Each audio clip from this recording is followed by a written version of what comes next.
Another day, another dollar, some people say, but it's not another day here at the APL. It is the final day of playoffs. We kickstart for Oceania right now. 3 teams left, but only one can be crowned champion. Only one can be invited to EWC. Welcoming on the desk, Mr. Jake Zenox-Ndidi, and a little bit of a drum roll in the background, please. It's Mr. Vince. Vinny, lovely to have you, mate. How are you? Thank you so much. I'm good. I'm glad to be back. It's been too long. It's good to have a bit of knowledge on the desk, Jake. Yeah, it is. It is. I mean, I'm obviously just here for the good looks, the banter, but not the knowledge.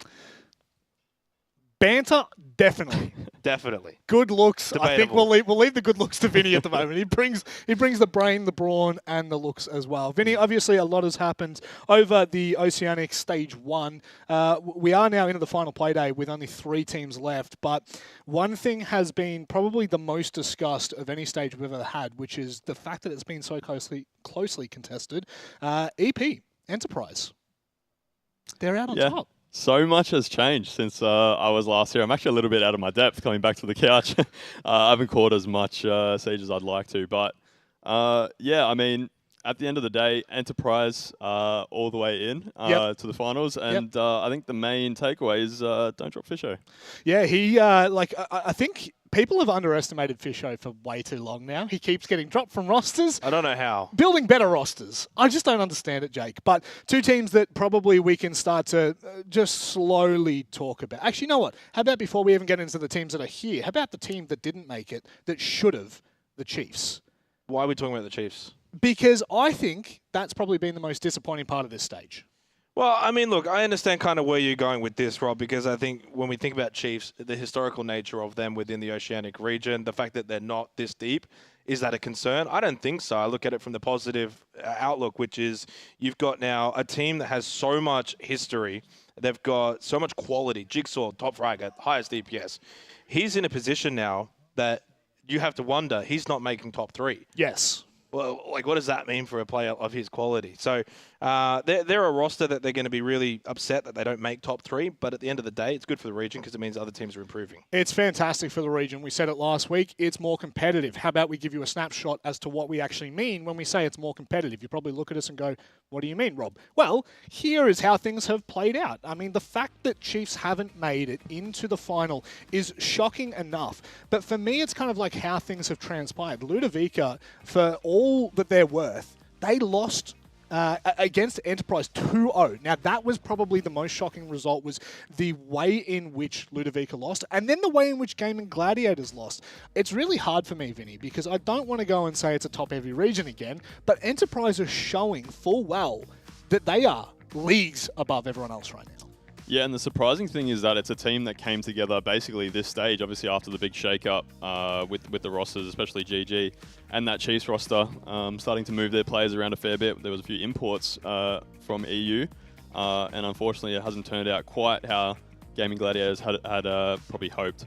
But Enterprise showing that when it comes down to players that have stuck around for such a long time, someone like Fisho, you know, being able to really lead that team, having someone like him in that position is so important, and I think that's showing right now in the playoffs. Certainly is. Gaming Gladiators, after knocking Chiefs out 2-1 into the lower bracket, got 2-0'd themselves, Jake. Where do you put Gaming Gladiators at the moment? Yeah, I mean, I'd probably put them second. I think you have to, after losing that upper bracket final. And 2-0 in nature as well means that you've really got to give it to Enterprise. And so far, they've been just pretty much flawless. It's hard to imagine that the only match and the only map that Enterprise have lost so far this stage was back on Playday 2 to Outlast. They got 7-3'd, and since then they haven't dropped a map. I mean, that is absolutely insane. And I think that they're a team that we've probably taken a little bit lightly. Throughout the group stage, we were doing the co-streams, and, you know, it was always like, yeah, they're doing great, they're doing amazing, but it's GG and Chiefs, and they're going to get back, and they're going to be in the grand final. We get to the playoffs, and of course with EP in that one spot, they take on Ludovica. You think, okay, well, they're going to win that. Yes. And then it's like, okay, now it's the real test. GG in an upper bracket final, and they passed it with flying colors. So for me now, they're absolutely the #1 seed, and they should be the favorites to win that grand final, get that EWC spot. What it means then for Ludovica, I think really the storyline for them is, can they make this dream run? They've got a team that's got a mix of youth, youth. Yep. And they've also got that experience, your former old teammate in Miloska, who's having a renaissance stage. Cairo.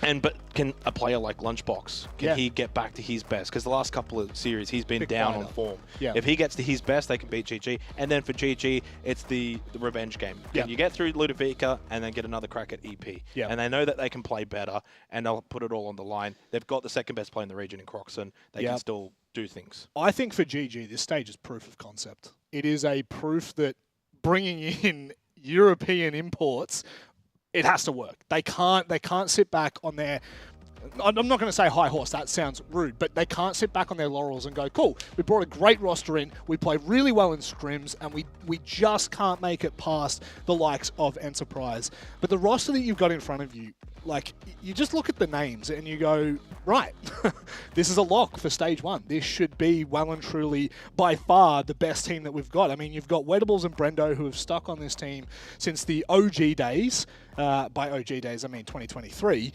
But they have just been so consistent throughout these last 3 years. However, it just hasn't blended as well as maybe I'd thought, Vinny.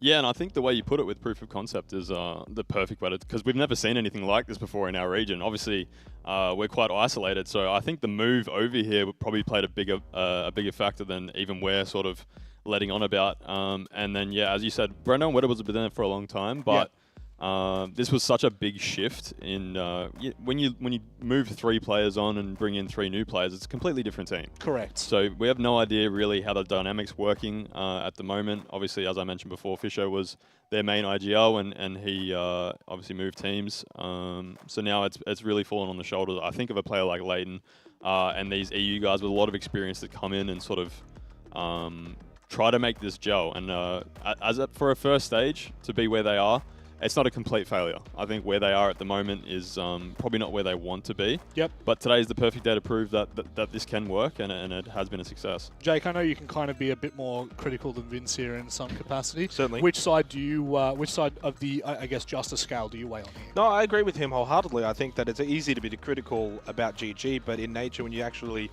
talk to some of the players or you kind of view what's happening, you're starting the stage essentially with Wedables as actually IGL, then it gets switched over to Leighton. You're also starting the stage with Wedables relearning that support role, and then Brendo having to move from first frag to second frag or second entry. And then obviously for Creeds, Leighton and Croxon, the adjusting period of traveling over and playing in a whole different region, and things that might work over in EU don't necessarily always work here, because you're going to end up dying to something and you'll be like, what's this guy doing? Why is he doing this? I wasn't expecting this. And that's the nature that you've got to be prepared for. And I think for GG throughout the group stage and then coming into playoffs, it was all about adjusting, learning, and then finding that upward trend, which they've been able to do up until that upper bracket final. But then you lost that one to an Enterprise team that's all firing. I think for this team, they can still absolutely win the grand final. I also think they can lose to Ludovica. And that's really just where we're at right now with the final 3 teams.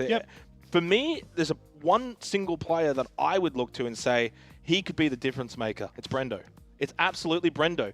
I know you could say it's Croxon, but Brendo can go to another level. I think Croxon's at that high level. I don't know if Croxon can go beyond that, because then we're talking beyond Jigsaw level numbers. Croxon's just behind Jigsaw at the moment. But Brendo, at times, has been renowned as the best in the region. Can he get to that level playing a second entry? It's a big question mark, because I guess for context for everyone playing along at home, the Bliss roster, the ex-Bliss roster that we once knew with your Sages and your Fishos and your Oders, that roster was built solely with the purpose of Fisho taking the lead and the players around him adapting and molding to that playstyle.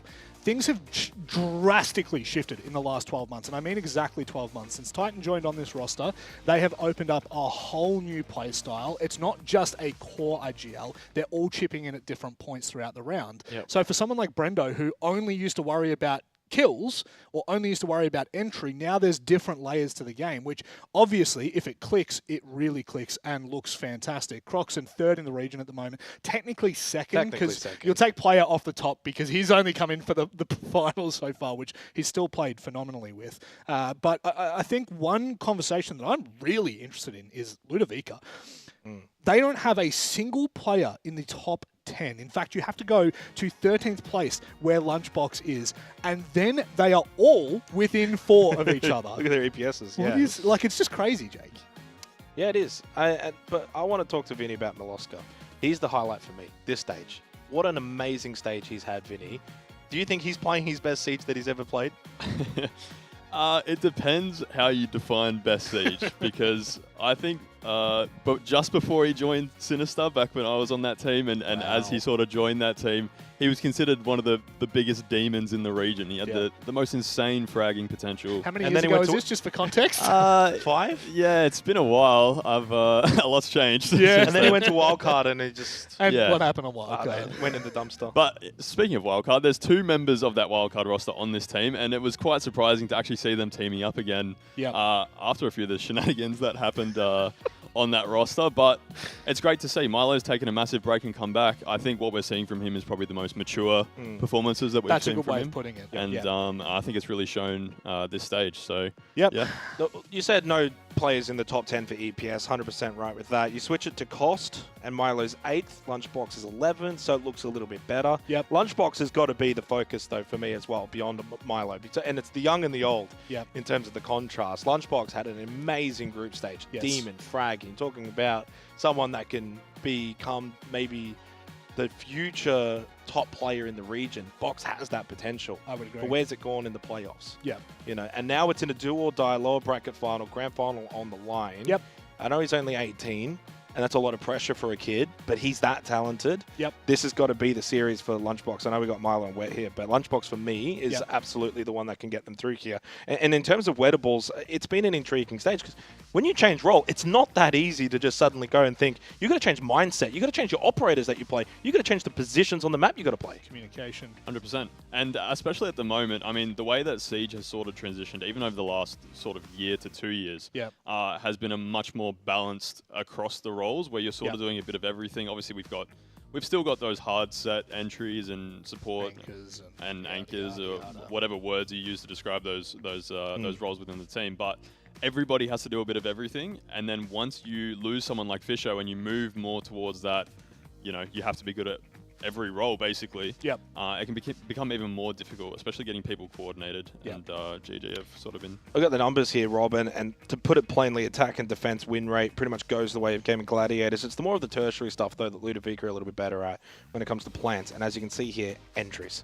That's going to be their win con in a series like this. They're the best team in the region for getting in, getting the opening kill, whether that be attack or defense. And so that's what sets them apart from actually both Gaming Gladiators and Enterprise. So you really got to play into that. For Ludovica, you've got to be aggressive. It's a lower bracket final against GG, and you know that top spot, or the grand finals on the line, that's 150 SI points minimum. Yep. And then a shot for EWC and 300 SI points. Yep. So this is a big game. So they've just got to, though, make sure they don't let the nerves get to them. You've got to stay aggressive, stay on the front foot, because entries is your strength. You give that up to GG. If GG are getting entries and they're getting map control, you're going to lose this series. Yeah, you're going to lose it quickly. Yeah. Look, a lower bracket grand final has expectations set, but it doesn't have a setting yet. How about we go and have a look at the VODs, determine where we're going for this best of 3 to determine who will meet Enterprise up in the, well, I would say up in the grand final, but it's technically just in the grand final itself. So with Clubhouse, Border, Lair, and Chalet gone, we kickstart on Bank and Consulate. I feel like we've seen a fair decent whack of this lately, Xenox, especially in the best of 3s. The map pool's really opened up a bit. Yeah, I mean, you kind of look to Ludovica's most recent series being the Chiefs one. They played Bank, Cafe, Club was a decider. They ended up winning Bank 7-5 over Chiefs, and Chiefs actually are a pretty good Bank team. So I think they felt really confident with that. And also Bank, as I said, in terms of the entries, is a good map for that. So if you're getting entries on Bank, you're going to really be able to make the most of it.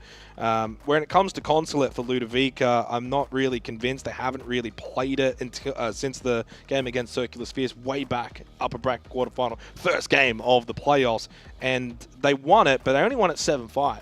If winning 7-5 against CS, it's like, well, GG is probably going to be better at that. So I like that for Gaming Gladiators. They themselves did also play it against Chiefs, upper bracket semi-final. They won that 7-2. So I think it very much comes down to, so far, the way things have set up. Bank, Consulate, both maps those teams really should be performing on, which means, can we get to Skyscraper, Vinny?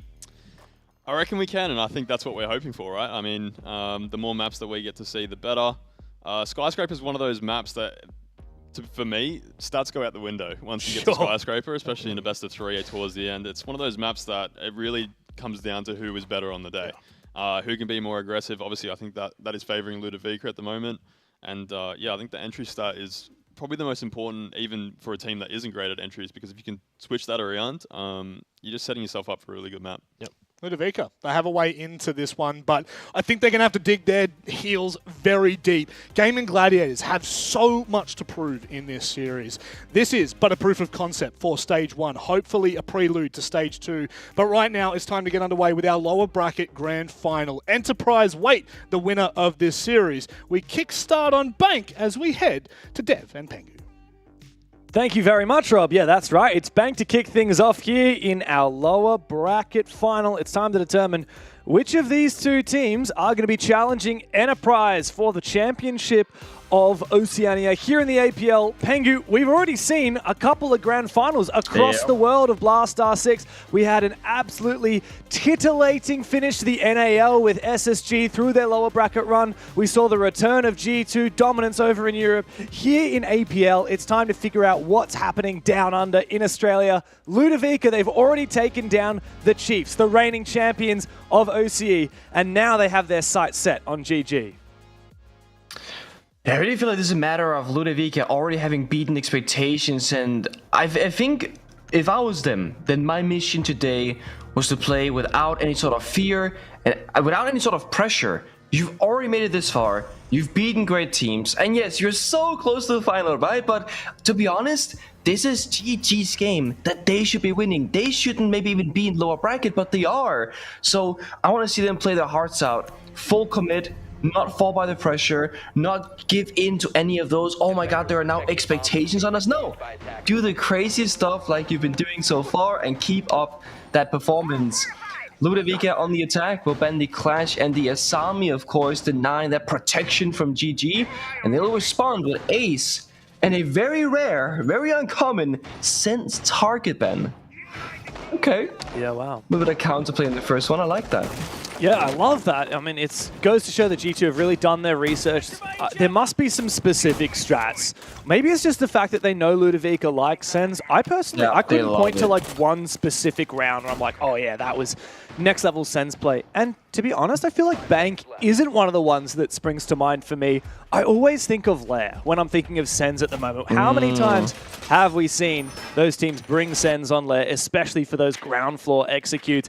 Here on Bank, they have their uses as well, but of course omitted this time. However, we are met with another cheeky little unusual operator pick, and it's Lunchbox. He's bringing out the Rayora for the opening round for Ludovica. Rora, Kali. This is the thing. Ludovica, they might not play, conventional Siege down to the T, but they get the value. That's the thing. I mean, think about it. Kali right now is a great pick. If there's a mirror being hidden in the prep phase, you can of course shatter those mirror windows. We see that there is a Maestro, but having a Brahmins at the bomb site can be tricky. Those Kali Lancers can just destroy any soft destruction. Of course, with these long as a sudden they repel on ATMs outside the building. You can now see a lot easier with the zoom scope. Then Flores with even more soft destruction. So Luda just put a ton of utility saying, hey, there's gadgets, we'll clear them. There's a player in a corner, we'll grenade them, capital fire them. So wherever GG they find themselves, you gotta hope for their sake that they have the ability to rotate and move around the building. Opening pick though, Brendo gets shut down on Castle, and here comes those Raw Gates, James. Here comes a nade as well, as the Maestro is forced on back, and a good peek here with the Blackbeard. Beautiful. Beautiful teamwork there, as Box, Karma, and the Blackbeard of Cairo work on together. Leighton is trapped on the site as he tries to find refuge behind that bomb. Exposed to so many different angles, he looks for a rotate, and Physics will punish. All up to the #1 player from GG, the Spaniard of Croxon, as he finds his first kill. Looks for a hell of a lot more. What a turn! Cairo deleted 1v3. And it's scary how he makes these awkward situations look doable. Karma, however, will put an end to his heroics. And a great opening round from Ludovica. Utter domination on the attack of the top floor.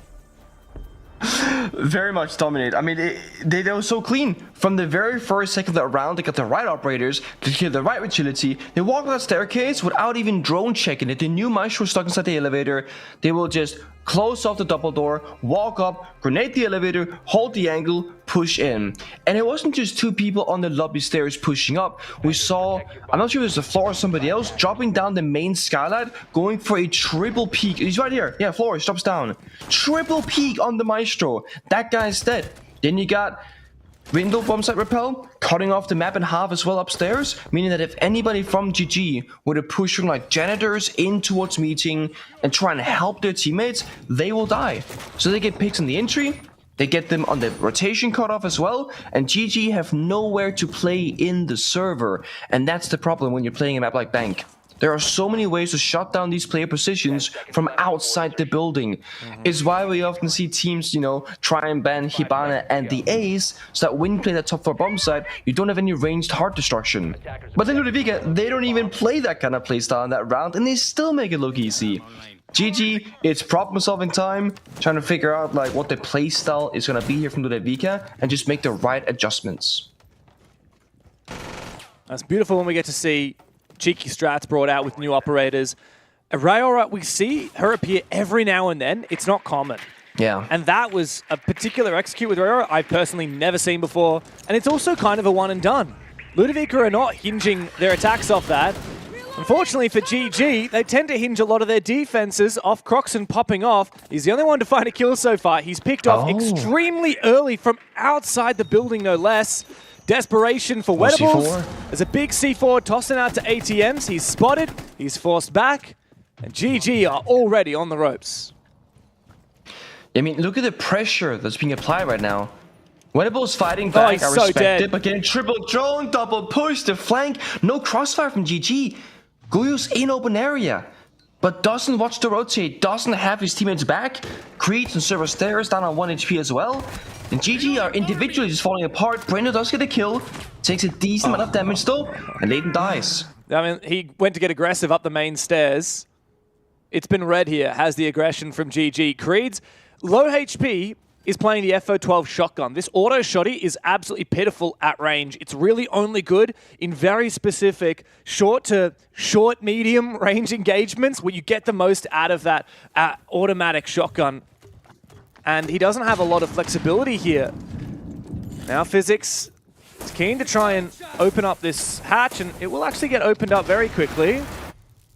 The fire will prevent it from being used for now, but doesn't really matter. Creed's low HP, even more low now, thanks to that Twitch drone. He's going to be trapped here as the hatch is open. I just do not see a way that GG get back into this round.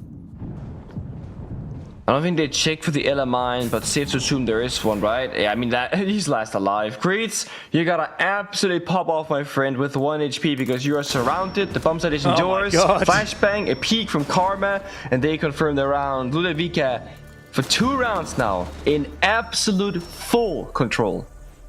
This is not a close game so far, Pengu. Ludovica, they picked Bank. GG decided to start on the defense. It was their call, and Ludovica said, yeah, we can attack on Bank. Just sit back and watch. GG have barely gotten themselves into the game so far. What, they have 3 kills in 2 rounds. 2 of those were just exit frags in a 1v5. That doesn't even count. GG is getting absolutely destroyed right now by Ludovica. Who's Megatron, by the way? Is that Did you see the isn't that from chat? The Transformers? Isn't Megatron like the bad guy? Yeah, I thought maybe there was some sort of OCE reference that I wasn't like, you know, I don't got the scoop on. But yeah, Megatron is a Transformer villain. Megatron, fictional character. Megatron's the antagonist, no? Yeah, he's a bad guy, right? He's a bad guy, yeah. Interesting. What do they call the evil robots in Transformers? They have a different... You got Autobots and Decepticons. Decepticons, no? That's right. Yeah. What do they say? Do they say... I actually love that. Autobots assemble, or is that Avengers? I don't know pop culture. I feel like we're mixing the universes right now, but honestly, I'm not gonna lie. Same that energy. Could be a phrase. Yeah, it is the same energy. Autobots assemble, and they can literally, you know, change. So it certainly makes a ton of sense. So what do you reckon here? GG's getting deleted. They just get more aggressive on the back of that. Creed's looking for a spawn peek on Solus. Like, what do you do when you're getting absolutely shat on? Do you just try and peek more?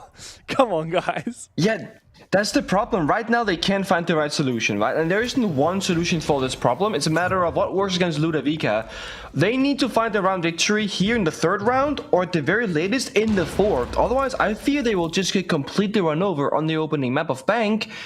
Because pace is so important here. We see Blitz, smoke grenades coming out, glass to follow, no Warden to speak of, just a Solace. And if Fox walks in and has the right idea, should be good for at least one freebie. Oh, it's so smart, he just pushes on through the smoke. Even if all he finds is 1 kill, that could be enough. Box now forcing this plant down. A player around the corner might be able to deny it, but Karma does trade it on back, and he might even be able to pick up Box now, as the Ying in sight will fall. Physics deleted. Wettables and Croxon are trying to hold down the fight, but Karma's gone big today. And he finds the final kill as well. Ludovica are dismantling GG. This is barely a fight. GG are simply being run over on Bank. I think this is just good prep work. I mean, Ludovica, they're going to every single bomb site here to start things off with a pocket strat. Okay, on the basement attack, was that a pocket strat? Not necessarily, but we also didn't get to see the execute, right? When they reached the site, it was a 4v1 for Ludovica.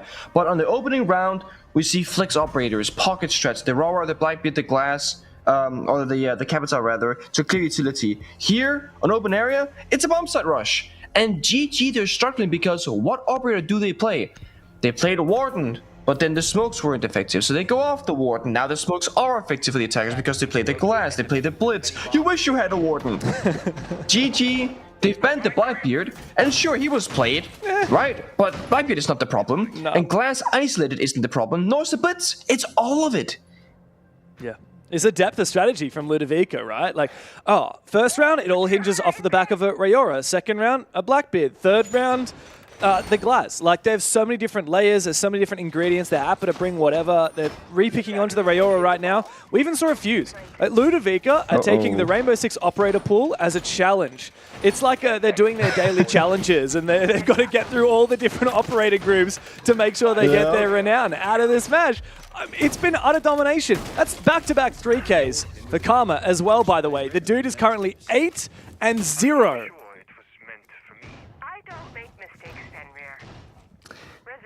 It was a puzzling situation for GG to be lower bracket if you just were to go off. What do we expect from this stage without knowing any of the teams all that well?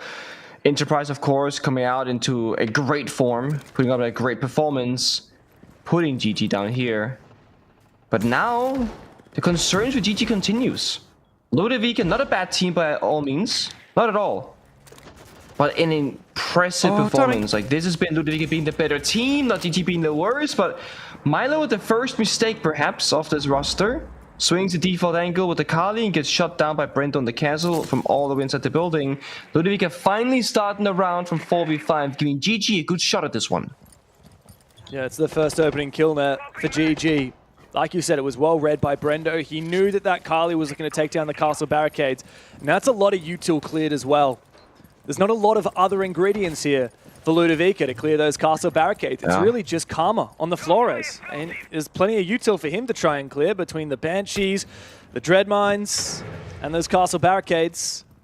Karma's actually going to get straight in the building. Like I said before, he's fragging out. 8-0, walks straight into the Dread Mine and looks to fall on back. He will shoot it and survive, which is a good progress for him. And he still finds a kill out of it. 9-0 now for Karma, but push deep. Bonk. It's Brendo and Leighton to finally seemingly secure the first round here for GG. Cairo on low HP on the Blitz, up against the World. GG finally finding their footing here on Bank. Just a matter of time, and there it goes. Crocs with the final swing. Much better, certainly. But for GG, it just comes down to individual gunfights. But they did have the right tools of the problem, right? The Blitz and the Glass, those are two of the big win conditions on that attack. And they had the Warden playing in Janitors.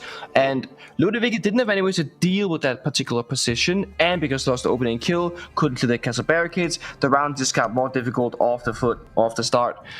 So now we might actually have a game on our hands, because GG slowly finding their stride, figuring, okay, Do we gotta lash out really quickly? Do we gotta play for open and kill? Do we gotta play those crossfires? I liked more of the teamwork that we saw, having people play top main stairs, playing janitors, and playing meeting, taking care of business, not allowing Cairo inside the building really on the blitz, keeping him at bay, unable to use the gadget of a flashbang.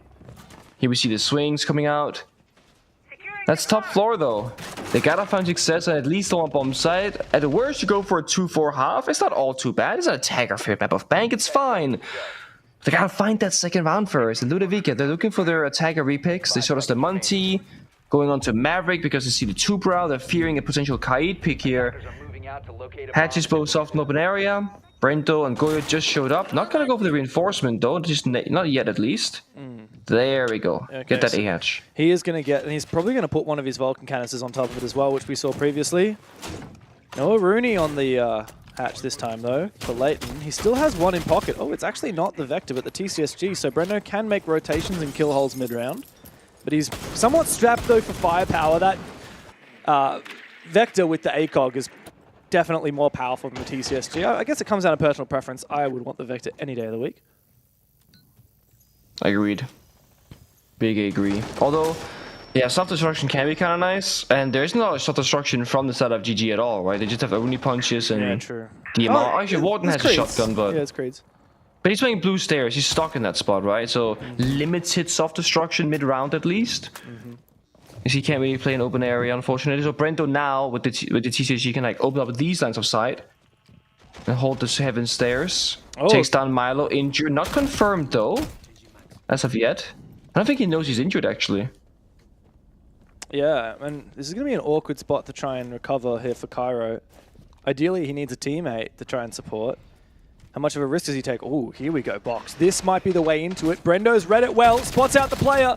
A spray through the wall. It's a lot of damage onto box. It's not quite good enough here from Ludovica. They are kept at bay. This roam clear not so successful. It's come down to Brendo firing up in the last 2 rounds. A 3K prior. Hungry for more. Round in the corner is Croxon. And the slew of kills go in the favor of Ludovica. Croxon, though, fades away back to site with 2, leaving the numbers even again. A little bit awkward.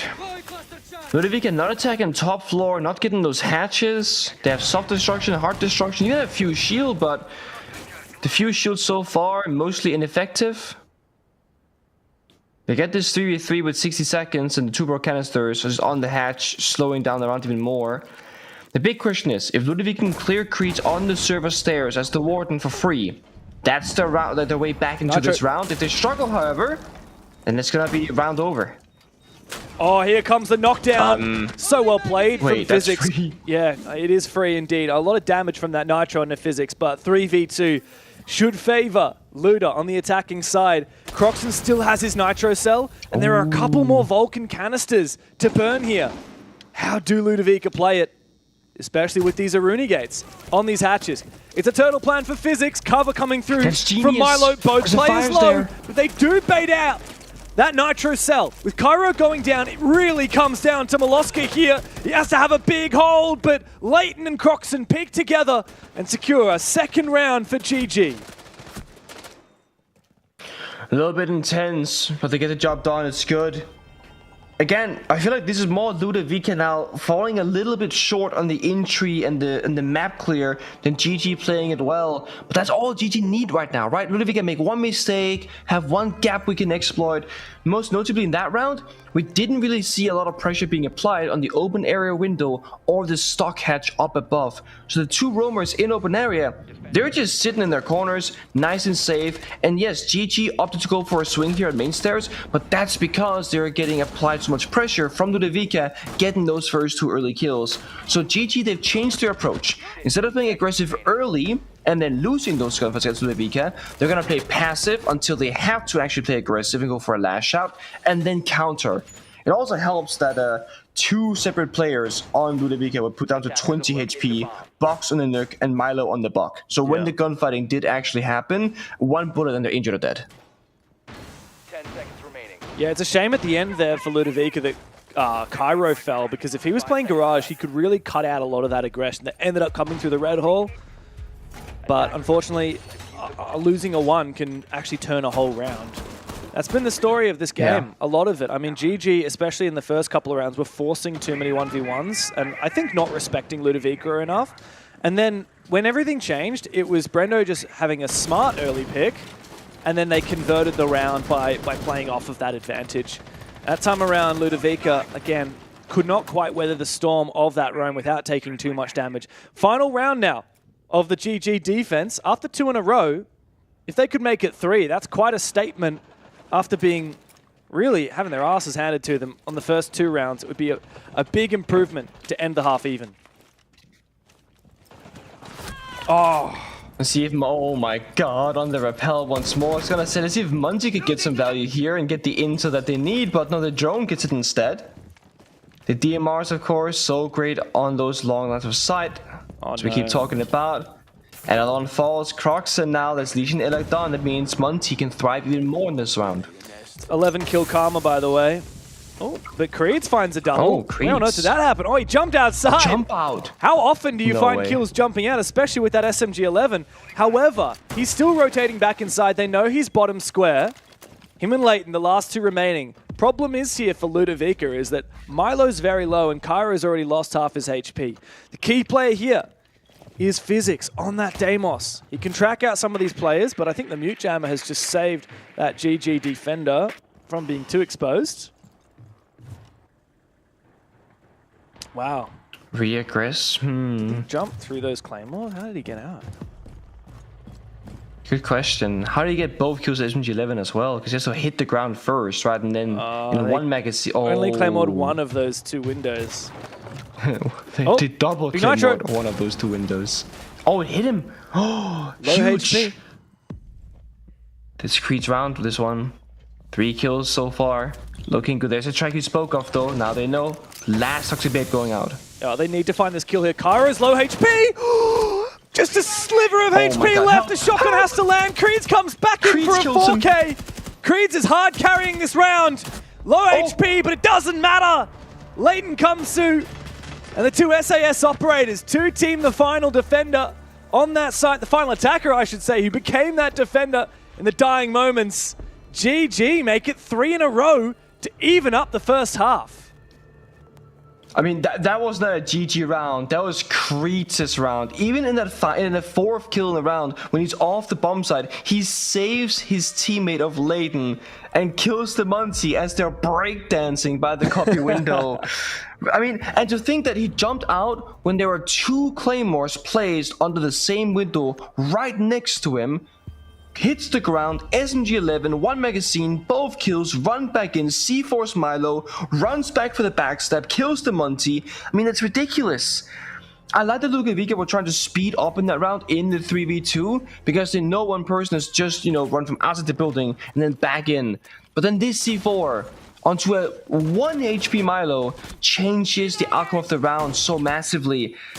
Physics being quite far behind the Munty, not able to go for a follow-up when the Munty gets meleeed by copy window, also becomes a problem, because it buys Creeds enough time to go for that backstab flank and turn the tide once more. Even serious Ludovica now defense, they gotta have a similar start as to that of their attacks, because it can be oh so difficult to defend on bank. I like they go for the Hibana and the A-span, making GG work for the fundamentals of heart breaching, and this will make the top floor CEO bomb site much stronger when they choose to go there. But for this one, it's first basement. Yeah, I mean, quite a reversal we've seen though, Pengu. I mean, 3 rounds in a row, Ludovica didn't just win those rounds; they deleted GG. It was extremely dominant. Wow, from Box, is that pre-impacting of drone placement, I'm guessing? I'm gonna assume so. He must. Only 3 drones, 4 drones shot. He must guess that Could GG, be. or maybe he's VODed them. He knows that they like to sit their cameras there. Curious. Oh, Early spot. I see Croxon. toes. He doesn't want to contest that. Now, challenging that is a dangerous game, right? You're Dokkaebi, but you have a DMR. It's like, I want to do it, but I shouldn't do it, but I kind of want to do it. I think Croxon recognizes that. I got to help my team roam clear first, because if you get a kill on the roam, that's a free hack on the phones, right? And you get all the utility, the information. You're just too valuable playing Dokkaebi right now. You can't die really in the round. Oh, Cairo on the repeat. through the barricade finds Brendo. Meanwhile, Croxon actually did decide to go and pick that fight in Garage. Milo takes 2 bullets of damage but survives because he's a 1-speed 3 armor operator. Wow, lucky duck. Low HP. 3v4 now for GG. As Wet has now tracked Cairo on the stairs, but I mean, like, this is so dangerous to try and take this fight. Hatch is solidified. Cairo tempted to actually retreat and abandon the position after he has detonated one of those Vulcan canisters. Wet doesn't actually have hard breach. It's actually Leighton to come do that. Here comes a nade. Cairo falls back. Doesn't take damage from it. He's actually going to escape back onto site, leaving just Box extending in server. I like this, how they're falling back on the stairs and playing by the server rack instead, because that means they're falling back, and if they don't know Asami's here, Box should be good for a freebie. But the player inside a third tunnel likely hurt the position, so it's a waiting game now. If Asami oversteps, might just die. If he doesn't, they gotta clear him, and there's no nades. Now that they know where Box is, they can take him down. My question was, can the Aruni of Milo support all the way from in Garage? Because he has that long angle, but there weren't any holes in the wall to enable him to get a good angle to support that Azami. That's a good punish there from GG. Getting one step closer to being able to execute, and they still have time to work with here. The issue is no real self-destruction. The Grim shotgun is upstairs, so now Deimo's secondary maybe instead. But you see, there's no rotate. It's a soft wall. They can't breach it. Oh my god. No, is there any hard destruction left, so they gotta just plant right here on the default wall. Doesn't really work. Oh. It's a struggle. That said, Karma going down. That's the Warden. And a smoke will follow. The gas, though, from the defense is going to make it very hard for Kreese to find a safe haven. And a stray bullet will punish him. It's desperation now for Wettables as he looks to try and reattempt that plan. It has to be Leighton to cover, but Kyra can go straight over the top and punish both of them. Up on the hatch, Kyra finds the final kill. Ludovica finally breaking the streak that GG had assumed for themselves on their defense with a defense of their own.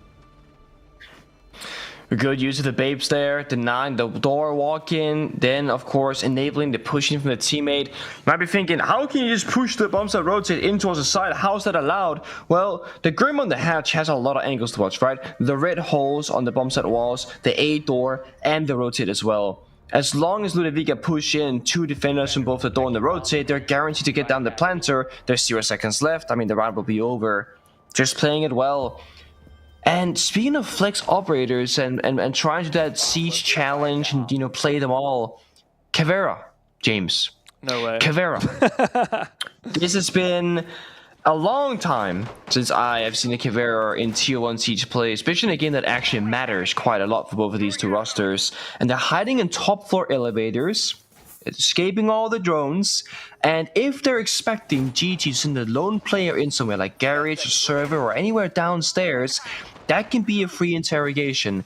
And at this level of play, an interrogation is almost a guaranteed round victory or a full reset, as every single attacker is forced to go up on, you know, on the rooftops, on the window rappels, and just, you know, get as far away as humanly possible. Yeah, I mean, even if no one actually dies after the interrogation, the attacks basically have to give up all of the map control that they have gained.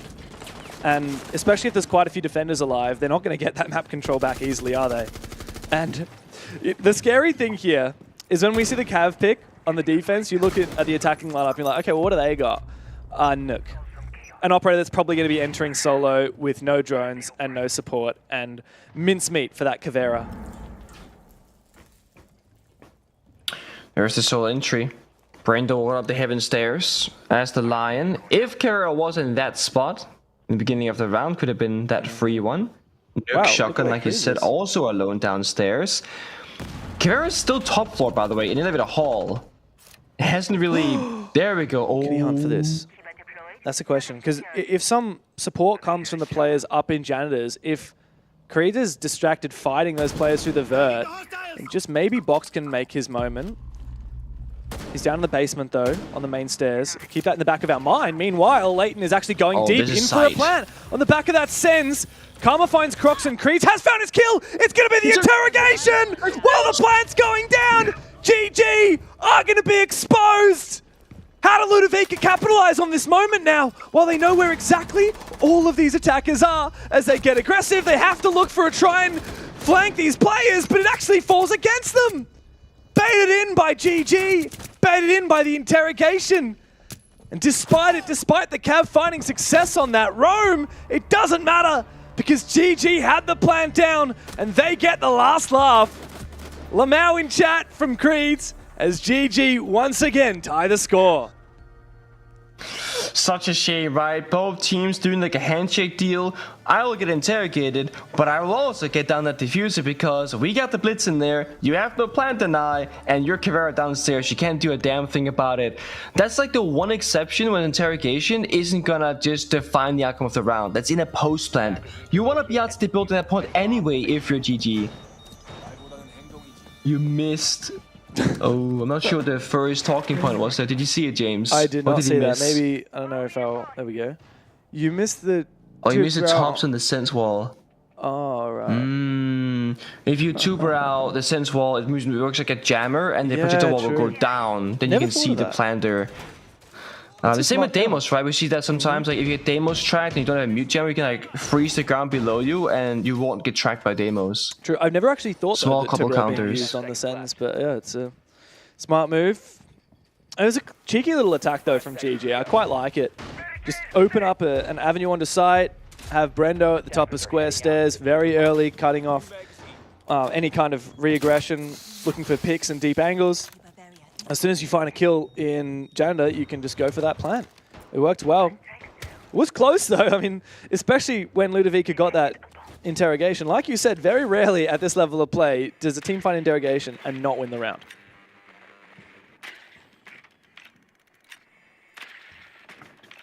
Is this GG finding their long-term solution though? I like the blitz and the stability it gives you, the fast pushes, the protection from the shield, the entry capabilities. If you can shut down Karma, who's been so lethal in gunfights on both the attack and the defense, that's gonna give you a much bigger chance in these rounds. Because individually, Karma has just been so hard to deal with.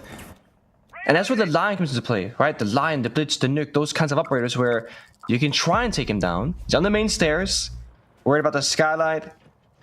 By stuck. Here's Blitz. Here's the Blitz approaching, and this again, Leighton has the free 1v1 against the Mossy especially. 16 bullets in the magazine. Not that many to get body shots. He's gonna respect it and fall on back. Ludovica peeling back the layers, so surrendering map control to GG, which is good because they stay alive, but dangerous because if they get 2 bombs that execute, they're gonna have enough manpower and utility to go for an ideal plant. And this is the last round before the final bans come on through as well. Blind Nitro Cell, blown and missed for Milo. As we see, a forfeit of Tellers and Archives now that GG are in position with the Ram. So they fall back, and they make sure that they don't overstay their welcome. They don't want to cost any lives on that extension. But like you said, as we move into the later parts of this round in a 5v5, GG have the operators to go for that execute. They've still got Grim with all of the Bs left, all of the Kawan, Hive Launcher, and of course that Blitz.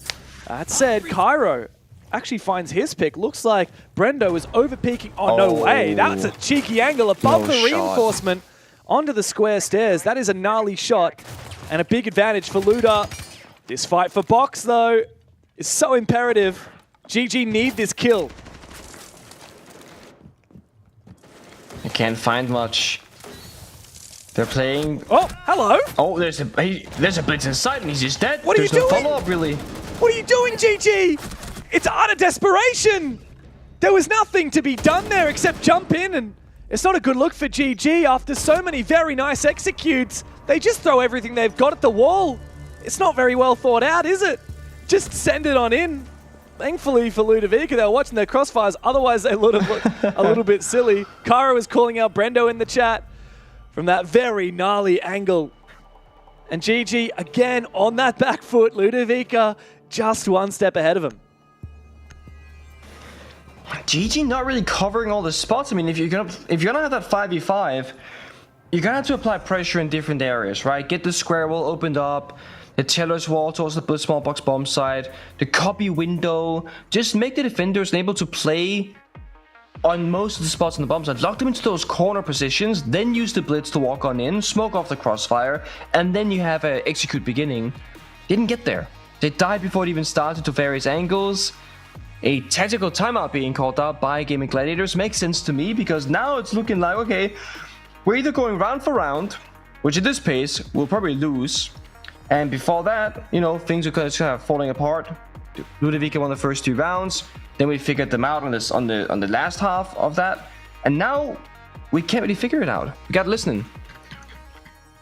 It's quite a contrast, the first half to the second half, isn't it? First half was 3 rounds straight for Luda and then 3 rounds straight for GG. This second half has been back and forth constantly. GG, it's their time now. Hey, last guy elbow. He's hiding elbow. Fucking whip. I trade. Nice. Nice, guys. Nice. Fucking awesome. Fucking job, that was textbook letting that round progress. That was fucking perfect. A shot box. Damn. They're so chill about it. I feel like is this a no pressure Ludovica? Apparently. This game feels so tense to me watching it, especially the second half, which has been back and forth. We have rounds as close as what happened with the Cav, and yet they're so chill. The player comes. Nice, nice. That's it, guys. Perfect round. Like, it's not even like insanely, you know, overjoyed. Like, oh my god, we won the round. It's very like, oh nice. It's just how they. Good job. And they want more. Nice shot, Box.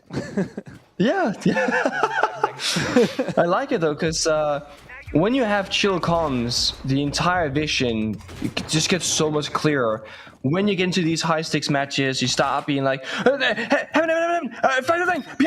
you, and it creates all this tenseness. And when you have, so you gotta use your tonality when you're a pro player, right? Yeah. If everything sounds urgent, then nothing is urgent. That's kind of the problem, because it's always like all the way up there. If you're just, oh nice guys, good shot box, flanking main stairs, all of a sudden everyone's like, okay, that's important, he's flanking main. So having the ability to keep it calm throughout the intense moments, to then still be able to say, this is important, this is just usual information, massive. Yeah, absolutely. I think a lot of people underrate that skill when it comes to comms. It's hard.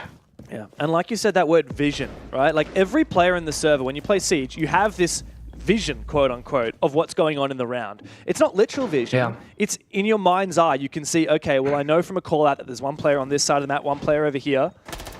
You need that. Oh, wow, the timing there from Physics. Almost dies to Croxon. But that vision is something that you need to build with good communication and with good game sense. Yeah. And it looks like Ludovica are in a pretty good stead in terms of their game vision of this round. They've fallen back 5v5 on site. They've even forfeited server here as the hatches start to be opened. They can delay this bomb site hatch for just a little bit longer thanks to Karma. Interesting. I'm not sure about getting up server with a minute and 30 seconds to go. It just feels a little bit, early to me. I mean, look at this. Creed's gonna rush down server stairs. They can breach. I guess you want the 5v5 and enough manpower on the side to watch all the flanks, because garage is a problem. Main stairs is a problem. Not. I mean, they can later. No, they got hard and soft destruction. No, it's just a matter of getting the right person in there. There's a mirror window on default plan, and if someone tries to put a hard breach charge on here, surely they'll die to Karma on the long angle from garage. C4. Or a nitro cell. I don't think it's going to be possible to actually open up the default plan. Livrayor is cheeky though. That's the AC Bandaban coming to play right there. So they can roll off the door, Grim for information, limit the crossfires, and go for execute. This. He goes in deep as well. Wow, what an off-position plan spot. Creeds will cover with the DMR. Physics does deny that plan. Leighton goes down, and Creeds will look for a reposition. He's going to be spotted by Physics. The one and the perfect operator in the perfect place for Luda. GG. Still no closer to getting that diffuser down, and they're fighting from a man behind. And they cannot find any footing on the execute. Wedables is still up above, and he's now worrying about a flank. He has to desperately drop onto side, but it's a clean mop-up of the bomb site for Ludovica. And they are now just one round away from taking the map. It's so clean siege from Luda right now. You said the mind's eye. When you're playing at this level of play, you're having people say, there's a guy here, there's a guy there, they're gonna roll off this door. And what a lot of pro players they have, you watch the game almost from like a top-down perspective, and you map out all those things that you get in the information game. Ludovica are showing a really good display there of having that mind's eye. Who's gonna watch what angles? Where is the dangerous location? Where's the safe location? Who's gonna have to throw the C4? Who's gonna have their gun up? We saw the first play, I think it was Box in the mirror last round, ripping the C4 and gets shot as he rips it. He can't deny the plant. So then Physics rips the second C4 instead because he's in a safe location. That denies the planter. When that happens for GG, it's chaos in the server because the one thing that needs to go well for them is that the plant goes down. So when the C4 comes through, it's like, okay, now we gotta sprint and pick it up, go somewhere else, go for a secondary plant attempt. Warden's in red. So it's just Ludovica having the right people in the right place and doing it in the right order. And that's important because if the wrong guy rips the first C4, you might just die or you might just whiff because you can't hit the right location. 4-6 now. Favoring Ludovica. GG. Again, unable to figure out what the right adjustments are going to be. It seems like they aggress at the wrong times versus when Ludovica's ready for it. They aggress, Luda's holding their angles. If they don't re-aggress, you know, Luda's just playing passive. Luda has a really good read, very proactive in these rounds. And by the way, Pengu, that's the first time since round 5, keep in mind we just finished round 10, that either team has found 2 rounds in a row. It's been back and forth. And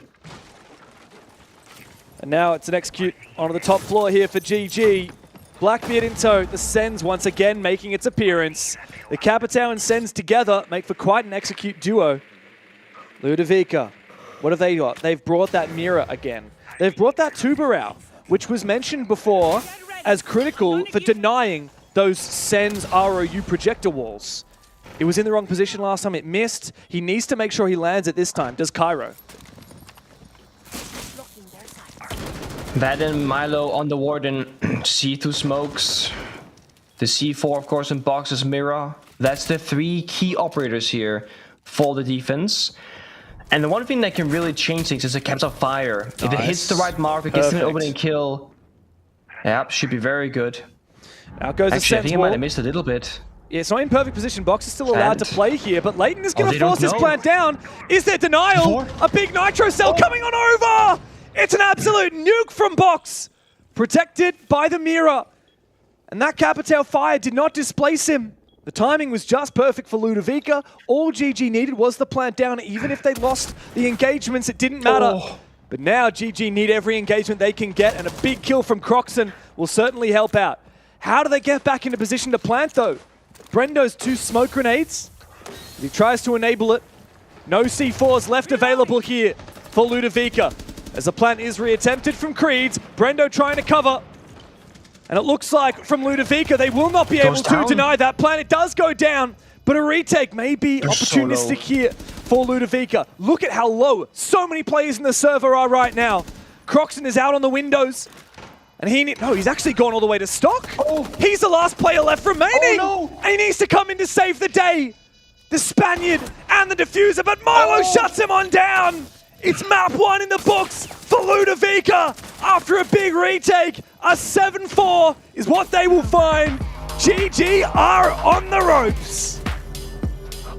Luda coming in looking so well prepared strategically in the positions, in the decision making. Again, 1 C4 shuts down the perfect plant operator, and then after that, it's the crossfire, shooting the smokes, establishing again who's holding what angles.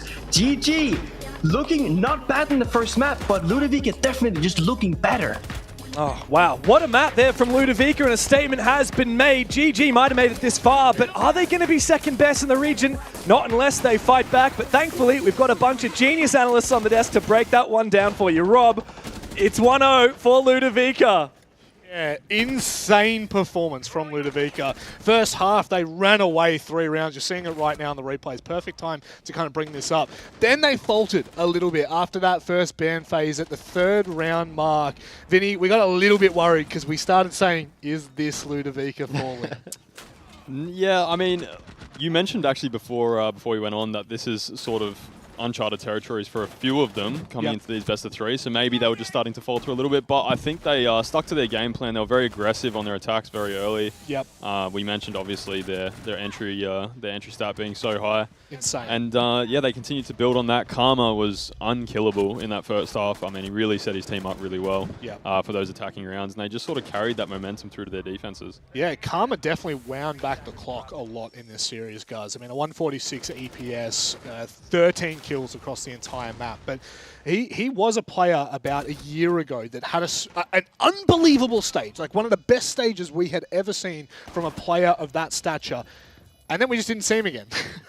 But he's back and doing these kind of things. Yeah, he was insane. There were 7 multi-kills across this entire map, so there are a lot of highlight plays. He got the first 2, +3 entry across the entirety of the series of the map thus far and the series so far. Yep. And one number or one statistic that's really standing out to me in this series, and it goes back to sort of what Vinny was discussing in terms of pacing and the aggression that we saw from Ludovica.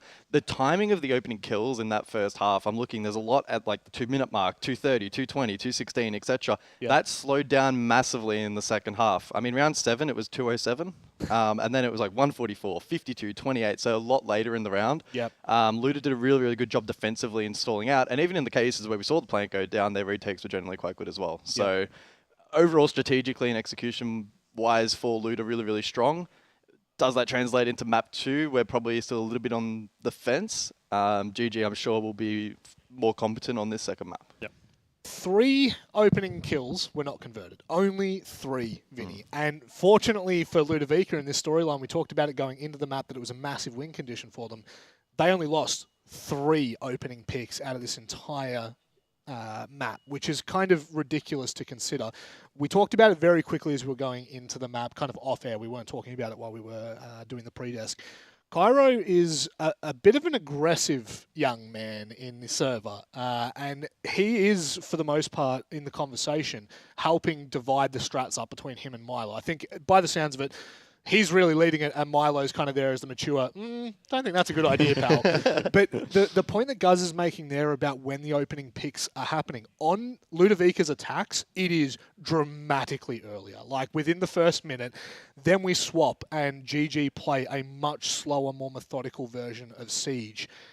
Is that a problem here in this series? Because Ludovica look like they are in control when they're on attack. Yeah, and I think it plays into Bank a lot as well, the map pick, because it's obviously one of those maps where within 15 seconds you could be putting pressure on site, on repels and things like that. So we saw a lot of that sort of pressure coming in from Ludovica, and they really worked off that to get those opening picks quite early, and it really lent into their really strong attacking half. As you said, when I was on a team with Cairo, he very often was vocal about creating strategies that were aggressive and getting in the opponent's face and really putting pressure on. Yep. And I think we're seeing a lot of that in the way they're playing this stage, and that's why their entry stat is so high.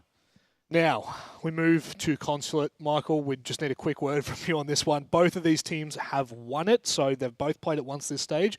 Ludovica beat Circular Spheres, GG beat Chiefs. I don't know how much you want to read into that, but we're going there with, I wouldn't say uncharted territory, but probably leaning toward GG for this one. Yeah, for Luda, it's a very low preference map. They frequently banned it out, and their record is, in question. CS obviously we're good this stage, but not quite to the same level of GG. So I'm intrigued to see how they go on attack. It's different to Bank in the sense that it's a lot more difficult on pretty much every site to have early direct pressure, right? You have to really grind for a lot of map control on Consulate, and I think GG, with their ability to hold power positions, should be better suited on this map. So we go into a third just quickly? Yeah, I think so. Yeah. I think we're going to see Ludovica try to put that pressure on early. As Guz said, it is really hard. It's one of those maps where actually the defenders have a bit more of an advantage pressuring the attackers trying to get into the building. So, but in saying that, GG don't seem like a super aggressive team on their defenses. So I think if they really want to put their stamp on this series, they need to be aggressive. Now, as we throw to a break, Vinny, I'm just going to do something. Yeah, please. I keep looking at it. That's killed me. And on that note, it's time for us to go to a break. Hopefully, GG can bounce back in map 2. I couldn't.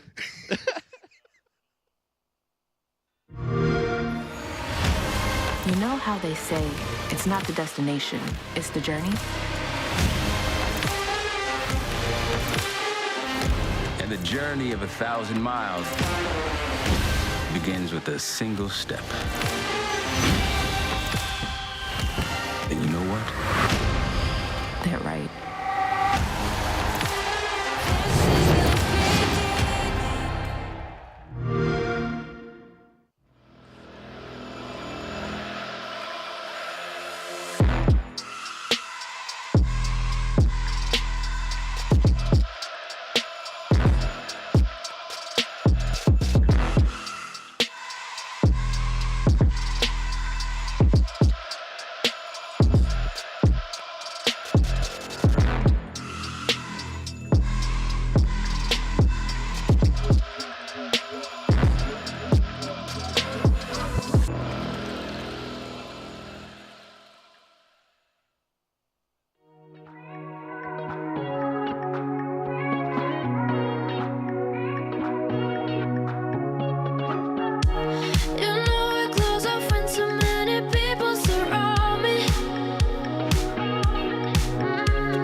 Just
La la la la la, I'll just keep dropping it, like there's no stopping it. Then walk with it. La la la la la, I'll just drop like I'll just la la la la la, like I'll just drop like I'll just la la la la la, I'll just keep dropping it, like there's no stopping it. Then walk with it. La la la la la, I'll just keep dropping it, like there's no stopping it. Then walk with it. La la la la la, I'll just drop like I'll just drop like I'll just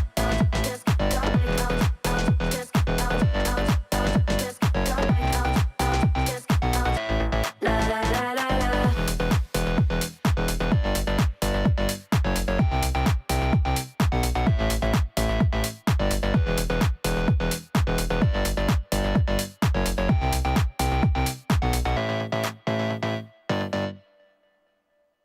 Sugar sweet, you got what I need. Sipping on the potion, all that good emotion, just my kind of heat.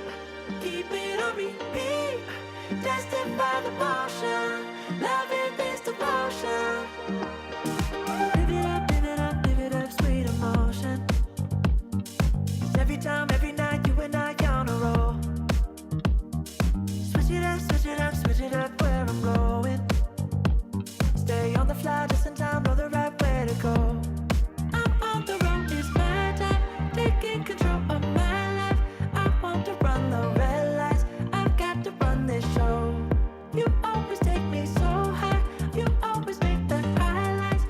Coming into the grand final, we had full confidence in ourselves. You know, we saved our strats from the Japan qualifier, and we had our map pool set for the BO3 major qualification. That's essentially what only our eyes were on. So we got it done. We won. We celebrated. After that last round in the grand final, this is later, my brother telling me, but he started jumping up and down when we won. He came downstairs and he got the okay, and he actually, you know, came and gave me a massive hug. Oh, fuck.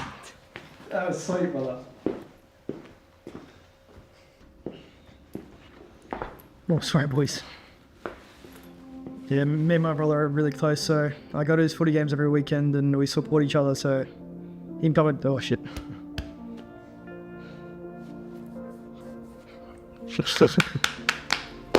Yeah, 5 years, you know, grinding towards the goal, and you finally hit that goal. The brother, oh shit. Nah, cut that, that's good there. As soon as I made we made the major, we got straight to prep. The boys, you know, put their game modes on. We talked to the org, and the org got us a boot camp a week before at the Bliss HQ. So we went up there and started grinding, man. You know, we wanted to perform well. We just didn't want to just go there and just do what all the other APAC teams did before and just perform crap. And we wanted to emphasize that we are a good team and we deserve to be, you know, at the top. We really wanted that main stage, but we came short, unfortunately. And one of the big takeaways for me personally was meeting all these players that I looked up to along my journey, and watching, you know, Pro League matches and actually meeting them was awesome, man. Me shaking their hands after losing to them, like Liquid, you know, we lost and we shook hands with them, you know, that means a lot to me as well, man. Now after being at the major, my eyes are set on making another one. I want that moment again with my family and my team.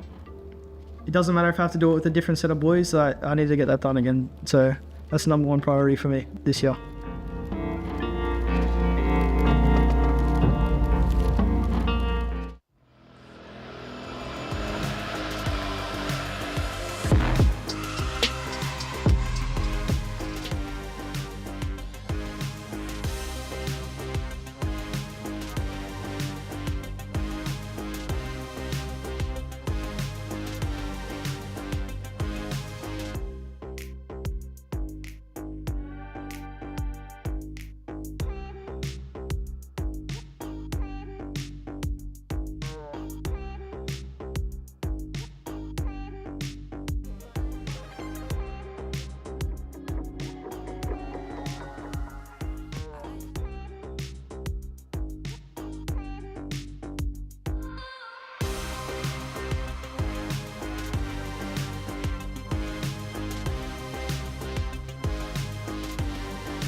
Welcome back, everybody. It's time to get back into Ludovica versus GG here in the lower bracket final. One of these teams is going to make it through to the grand final to face Enterprise. And at the moment, it's not looking like it's the Game and Gladiators. Pengu, the former champions, this new, renewed import roster with all of the finances behind it of that GG organization. They are on the ropes here. It goes to their map pick after a bit of a rough map number 1. Bank was well controlled by Ludovica. GG have to fight back, and they don't have any more second chances.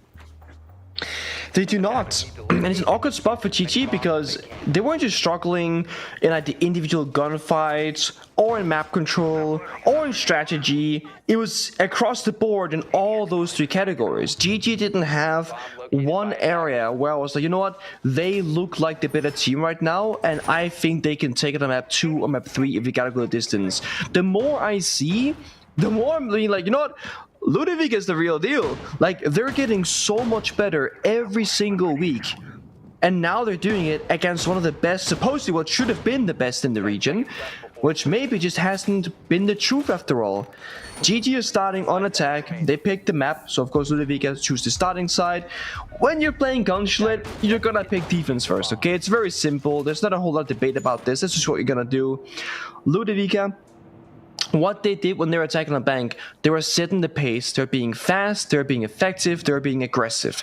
They are now playing defense, and they bent up both Dokkaebi and Blitz, which are 2 attack and operators that GG could have used to set the pace and to try and take control. So, they gotta make do without. Deimos and Blackbeard, Grim, those 3 operators being brought here in the first round instead. They will now do the job. As I say, the operator's name, Deimos, Croxon is dead, question mark from Cairo in chat, and once more, GG, not able to get in the building safely. That's a big player to take down, of course. Croxon, just about the #1 player in the region. Big scalp to take early on for Cairo, and he's fired up. Now, we did have a little bit of an extended break while we made sure that everyone was playing with the allowed skins. Apparently, there were some accusations that people were not using allowed skins. I don't know what the reality is. I don't know whether it was or wasn't, but Cairo was certainly getting very lippy about it all, and he's now found 2 kills. As GG start to fight back, it's not going to be enough, however, because Wedables is the last man standing, and Cairo finds the 3-piece that he's been looking for. It's a fiery start for Ludovica. It's continuing, just like how Bank ended / started. Tell this man. You Milo goes again. You tell. Oh my god, I have to Google Megatron. this. Let's tango. Oh, yeah, tell Megatron Let's Tango is a games. GIF apparently and a meme. Let me see here. Tell Megatron. Let's Tango. Let's tango. Yeah, apparently that is a meme. Okay. Interesting. Tell Megatron, let's tango. Amazing.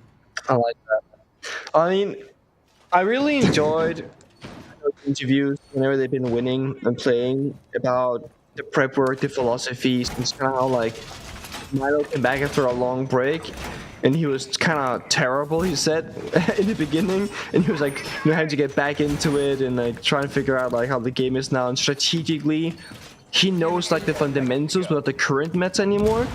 And I think it was Cairo, he said, he has like a really smart understanding for the game in its current iteration, so they work a lot together at making sure that the team is now playing good fundamentals, good discipline, but new style Siege. Yeah. And it shows. Very much so.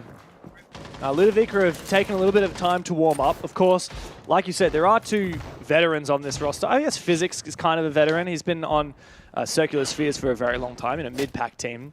But, you know, Box is very new to the scene. Karma is a relatively new player.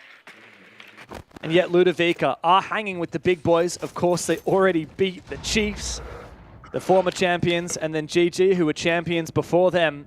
Well, they're next up on the chopping block. Ludovica are, in fact, the real deal. This is not just a sensible mid-pack team with some decent talent. No, these guys are fighting the top.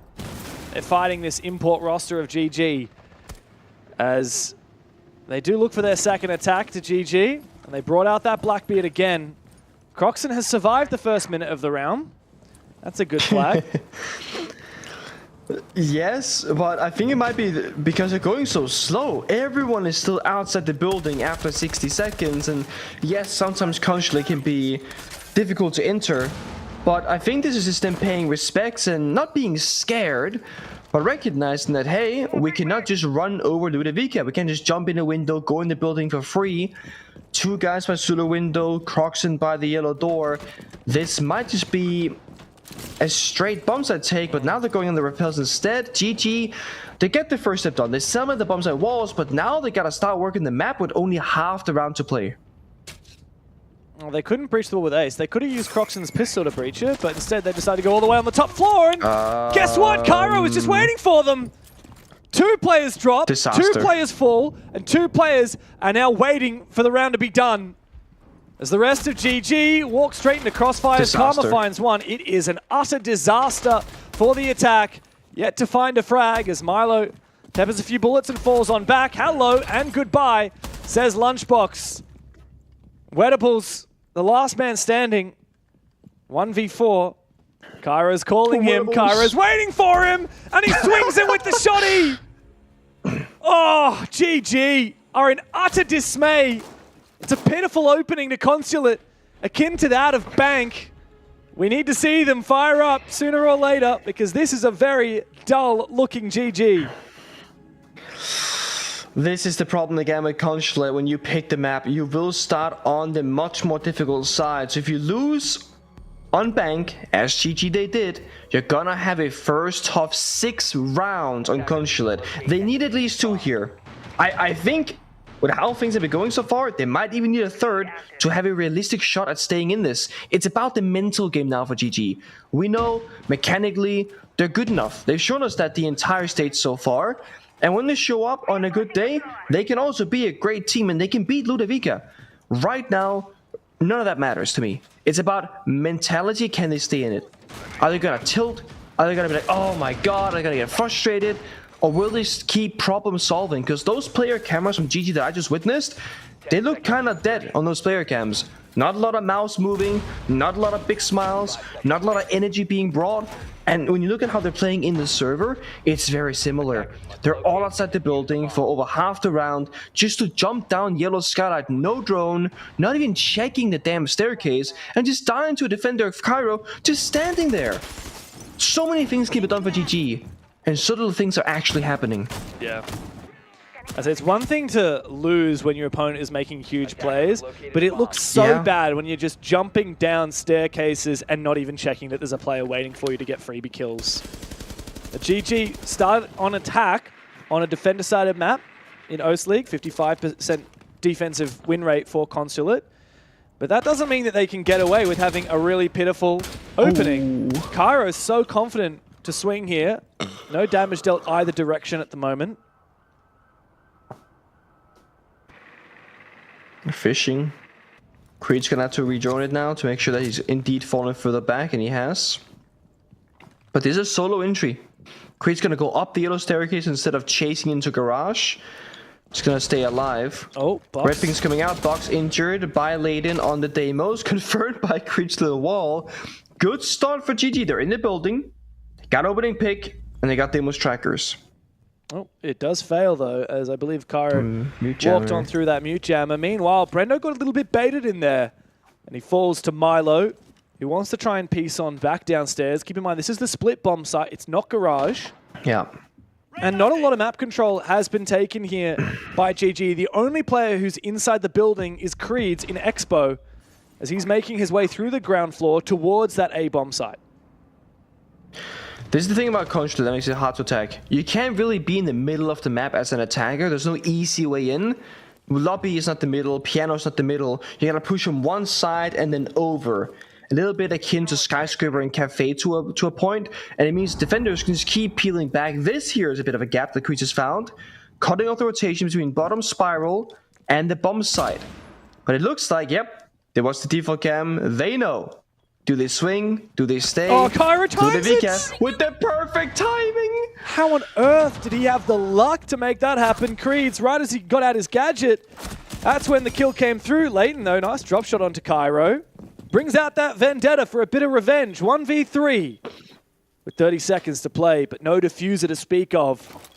A nade goes through. It's pretty well placed. It forces Physics out of position, but the support comes. And the AK brought to hand for Leighton as a C4 misses its mark. 3 players from Ludovica just waiting for him to march on forward, and it's beautiful. The Keybers from Karma. That diffuser still locked on down. Milo falls. The second one needs to come through. No bullets remaining, just 2 in the Vendetta as Karma puts him out. And the timeout immediately called by GG. It is so seriously needed. 3 rounds down on Consulate. Yeah, I mean, with the new operator ban system, we are going to see the final operator spend first, then timeout taken, where they can talk strategy. So this makes sense.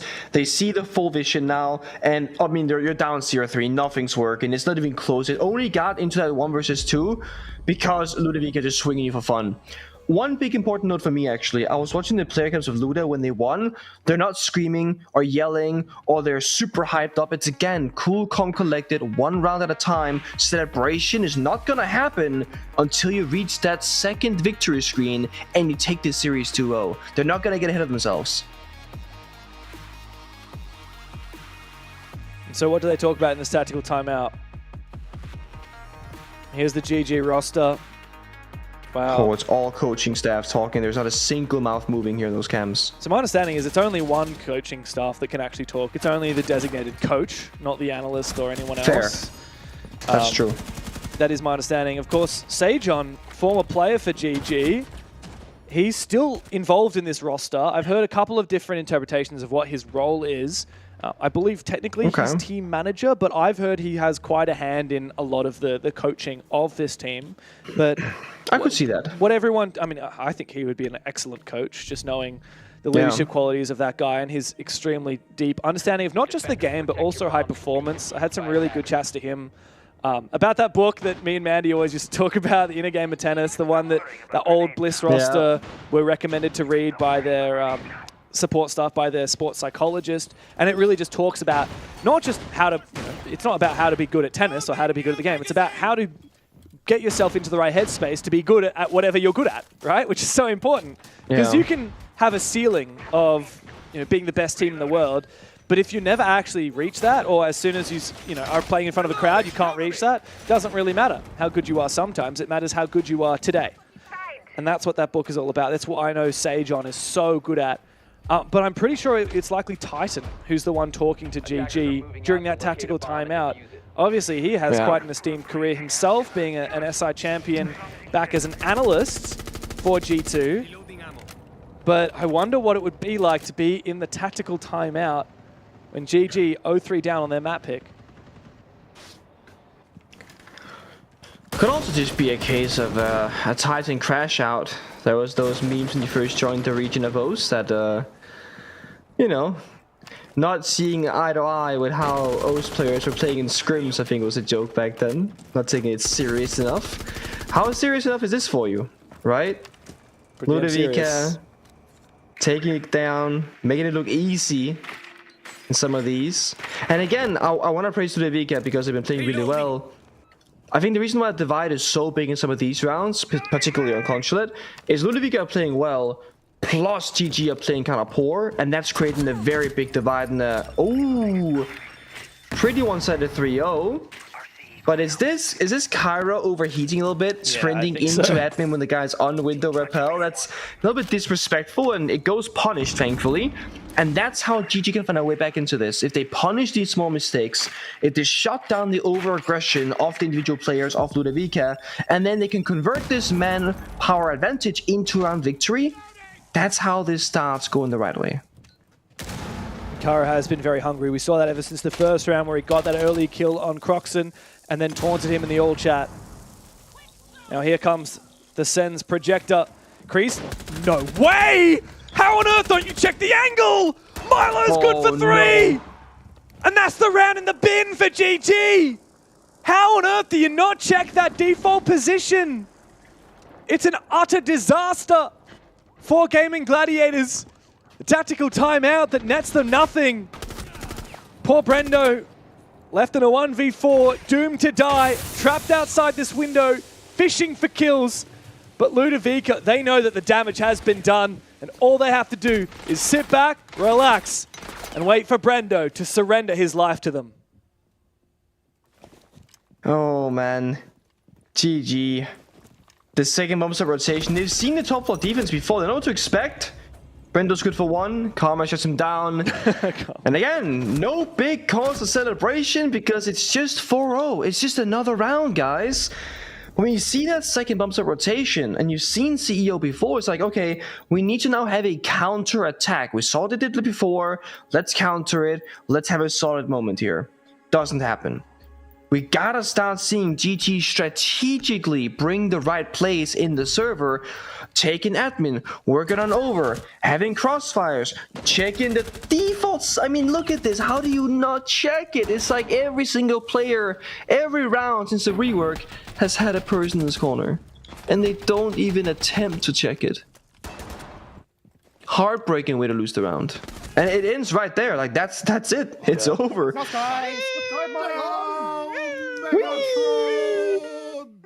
Megatron! Oh man! Like, what is happening right now? Like what even is that? Is the chillest They're just comms. memeing their way through this. Yeah, like this isn't even them sweating. This isn't like a really tense, like, yeah, let's go, guys. No, this isn't like your space station-esque energy. No, these guys are just like cruising on through, playing their defaults. You know, oh, I'm gonna try and rat in this position. Let's see if I find a kill. Oh, okay, round's over. Haha, let's just have a laugh about it. And can you imagine the contrast if we had just played that replay into GG's post-round comms? What do you think would have sounded like? Could we hear the next GG post-round comms, please? If production have any post-round comms for GG after they lose a round like that, man, I would love to hear the contrast between the two teams. It could just be utter silence, honestly. And then somebody goes, who said it was clear, guys? And then guys, complete really silence and just like a sigh. Like when we casted the Falcons game the other day, and every time that Falcons won a round, you just see Brede with the biggest sigh. It's like things are not looking good when you see a team reacting like that. No. You see League Effect with his hands, like all Italian style, being all like, this is what we have to do, guys. Come on, listen. Oh, that tactical timeout it was rough. iconic. So good. It's a shame we didn't get any team comms in EU because I'm loving the player reaction comms that we're getting here in OCE. It looks like they want to do the strat that they attempted to do previously on this bomb site. Oh, Croxon just chases down Milo, finds a big kill. Croxon with a double. Okay. Is this the way that GG finally find themselves into the map? A big 2K for Croxon. Leighton now forcing that plant down, but Wettables has been taken out. A retake might be on the cards here, but with the Blackbeard up and alive, it's going to be very challenging. If the angle can be found above the shield for Karma, it might be possible. But as Leighton falls back and gets into a safer position, it's not likely. I think this is a solid post plant for GG. This should be their first round on the board. As the Lion roars and Ludovica are revealed, a good cutoff from the yellow stairs at Croxon. This should be it for GG. Finally on the board, Karma. Only died once. It's about to be a second for him in a 1v4. No time left remaining. Big round from Creeds from the bottom of yellow. He played his role to perfection. GG finally get themselves into Consulate. It comes down to individual heroics perhaps, but what I did like there from GG regardless is that they all were in the building and they were full committing. That was going to be a fast round victory or a fast round loss, and that's what I want to see from them. When you are all doing the same thing together. There was a drone for Croxon, he got the two-piece, Blackbeard straight in there going for a plant. There's no hesitation, there's no seconds or minutes being wasted. It's efficient, it's simple, it's good. It's the first round for Gaming Gladiators. But again, it's that second rotation. They've seen that bump set defense before. They actually saw that gap last time, but were too scared to go for it. Went top floor, dropped the skylight, died. This time they saw the setup and said, guys, Now we're gonna do it the right way. And they just full commit. Now we go to the split bomb side. The issue here, I don't think they found the gap previously. It was that awkward, Creeds goes in Garrett's basement alone, he gets swung and dies, they die first floor because Milo walks into piano. I don't think GG has a good starting foundation for counter-stratting, so they gotta scope out the map first and go for something, or they gotta have a specific strat in mind and just try and see if they can make that one work from the get-go. So interesting, the way we often talk about different teams having different play styles, and there's so many different ways you can play Siege at the moment on the attack, right? You can pick apart the defense and look for a counter strat execute. You can look for a gap. You can look to try and clear roamers and take ground gradually. There's so many different ways that you can play attacks, right? It feels like GG only ever attack in one way, and it's by looking for those gaps. And it doesn't seem to work for them. It's not like they're as good at it as, for example, like G2. G2 are the kings of that recently in the EML. GG are struggling a little bit with it. They don't quite have the fragging capability. I mean, every now and then they'll frag out because they have incredibly talented players. But there's not quite enough depth there. They don't have enough ways that they can pivot their attack play styles.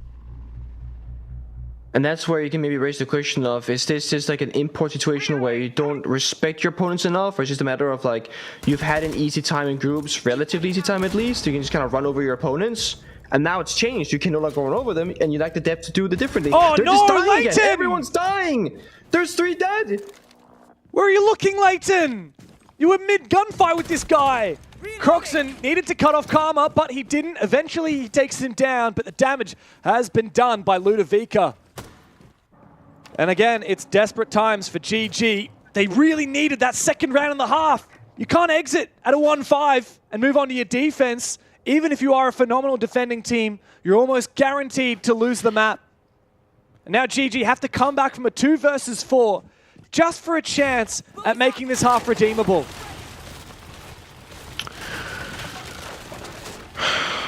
They want the 5-2 or 4-2 rather. They're not gonna get it. I mean, they just don't have the win conditions. Unless Ludovica, they overheat. Cairo, he's alive. It can still happen. Look at his main door. He's in the corner. He's waiting for his right time. He strikes pre-fire. Oh, boy.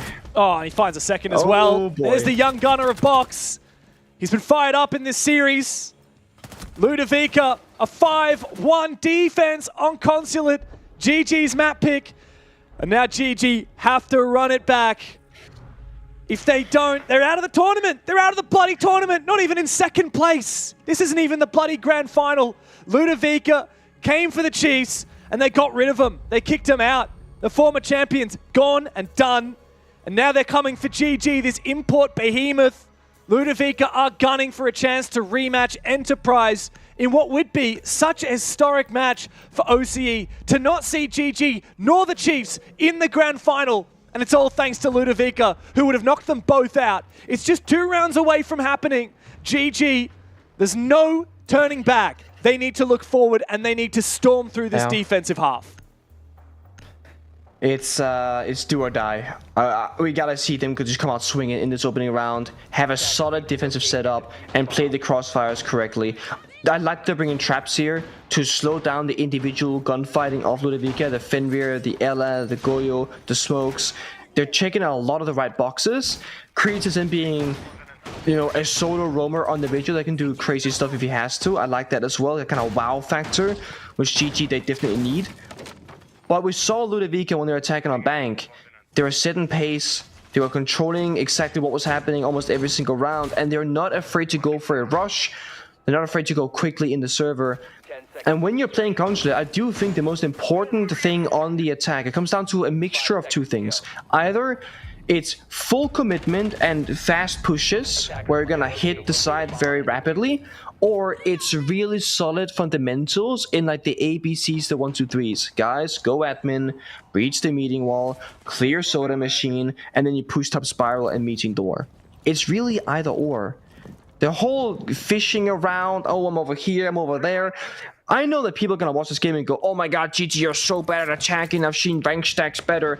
And it's like, maybe you have, maybe you haven't, I don't care. It's a matter of, when you're up against a really good defending team, it's so hard to actually enter the building for free, because they're everywhere. They're waiting for you to enter the building, and they're going to shut you out.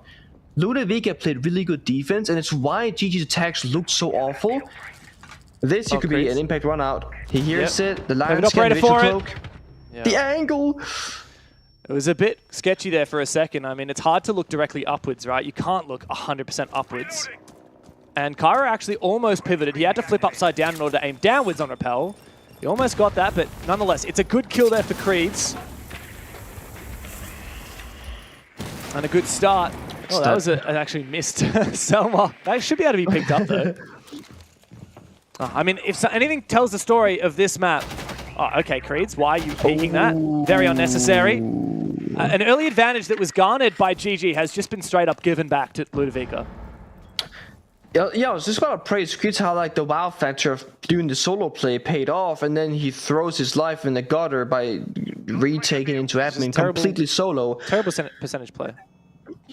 I mean, again, let's say you had a teammate with him, or somebody pushing copy, so you take an admin from 2 different angles. I'm like, okay, they're making an aggressive play. It's decisive, it's together.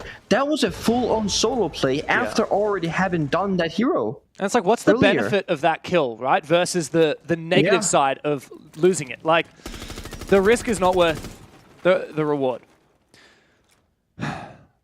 And what I was going to say before is, if there's anything to really hammer home what this map has been like so far, every single round, a player on one of these teams has gotten a 3K. It's been a game of heroics, and Creeds, he wanted to be the hero this round. He forced the issue too much. And now GG, as you said, Croxon, his position spotted out by some good drone work from Ludovica. He actually wants to go and retake that position. Again, he's going to the bottom of Spiral. Might not actually read it. I think he's watching the angle. Meanwhile, Wedables has fallen on site. Croxon does find his kill, and that's the diffuser down. GG finally back in control of the round as Physics needs to go deep on the site. He finds Leighton. 2v2 now.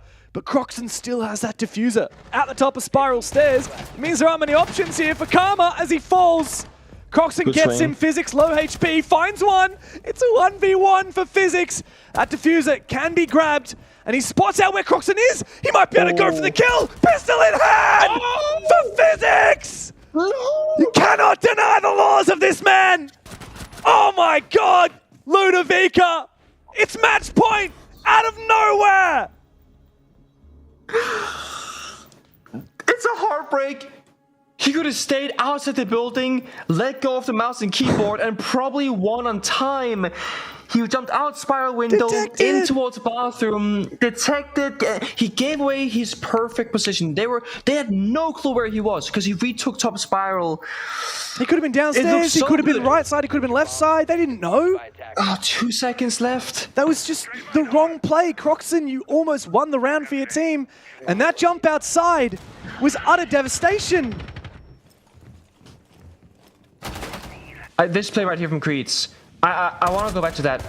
Okay, we got some comments first. Let's hear this. Yeah! It's Cody! Holy shit! Let's fucking go, Clutch a gene, Cody. Clutch a gene. It's in the genes, bro. It's in his genes. I want to go back to the Creed's death. Because he got the first pick, it's 5 versus 4, and you said it perfect. It's about, is it worth it? Risk versus reward? Imagine you had one more defender to hold one of those important angles when it came down to bombs that execute. They're attacking meeting door, top Spiral, bottom Spiral, soda machine, and the connector window CEO. They're everywhere. Creed's, again, the hero that GG needs, at least for one kill. But he's gotta now, again, play the numbers, play the crossfire. In the 2v2, we saw a beautiful double swing from GG, from top Spiral, and then the door to the right. And they swing together on the Ying. That was beautiful. We gotta see more of those 2v1s. He's killed that hard breacher, by the way. And it means that Ludovica know their win condition has completely changed. So they're just going to rush the site. The smokes come out. They're hoping for a bait. They're hoping that someone will peek on in. C4. And that C4 is way too wide of the mark. Cairo actually going to plant directly in front of that mirror window. Creeds has found his kill before being traded. Wedables, his C4 is big. It's all up to Cairo in a 1v4. And he is shut down. GG restabilize. And it was all enabled by spawn peeking that hard breacher. A nice read from Luda. But as we say, you go hard, and you either win big or you lose big. I love it. We saw them do the exact similar thing on Bang the Blitz. and the glass working together. It came down to C4s, really. There were 2 C4s being tossed on out that kind of stalled things, blitz in both situations to run away, go deeper. And the plant was not confirmed.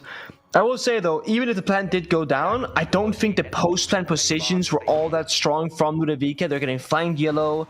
They had, a lot of defenders by the bomb site, and the smoke's covering the glass, and they were about to expire, plus the glass died to a C4 shortly after that.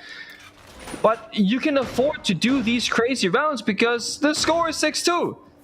All you need is 1 round, 1 clutch, or 1 mess up from GG, and you take this 2-0. It's 4 more match points. And even though GG won that rush once, right? Like, they repelled the really risky play from Ludovica. If Ludovica did make a similar risky play every single round of this half, there's no guarantee that GG gets it right every time. Like you said, Ludovica only needs it to work once. GG needs it to work every single time.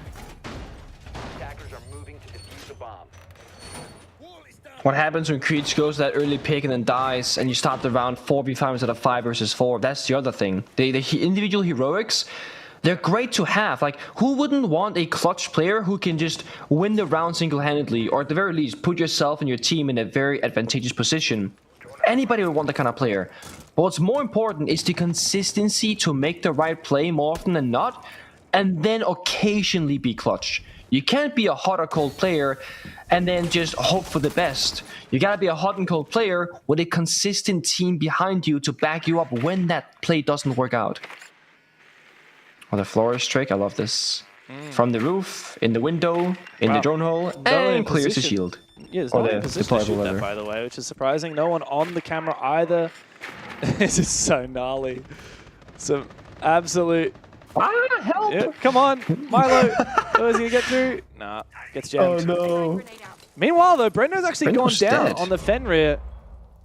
Yeah, not a good look to start the round off. Last 2 rounds, Creeds has found the opening kill. This time it's Ludovica that find it.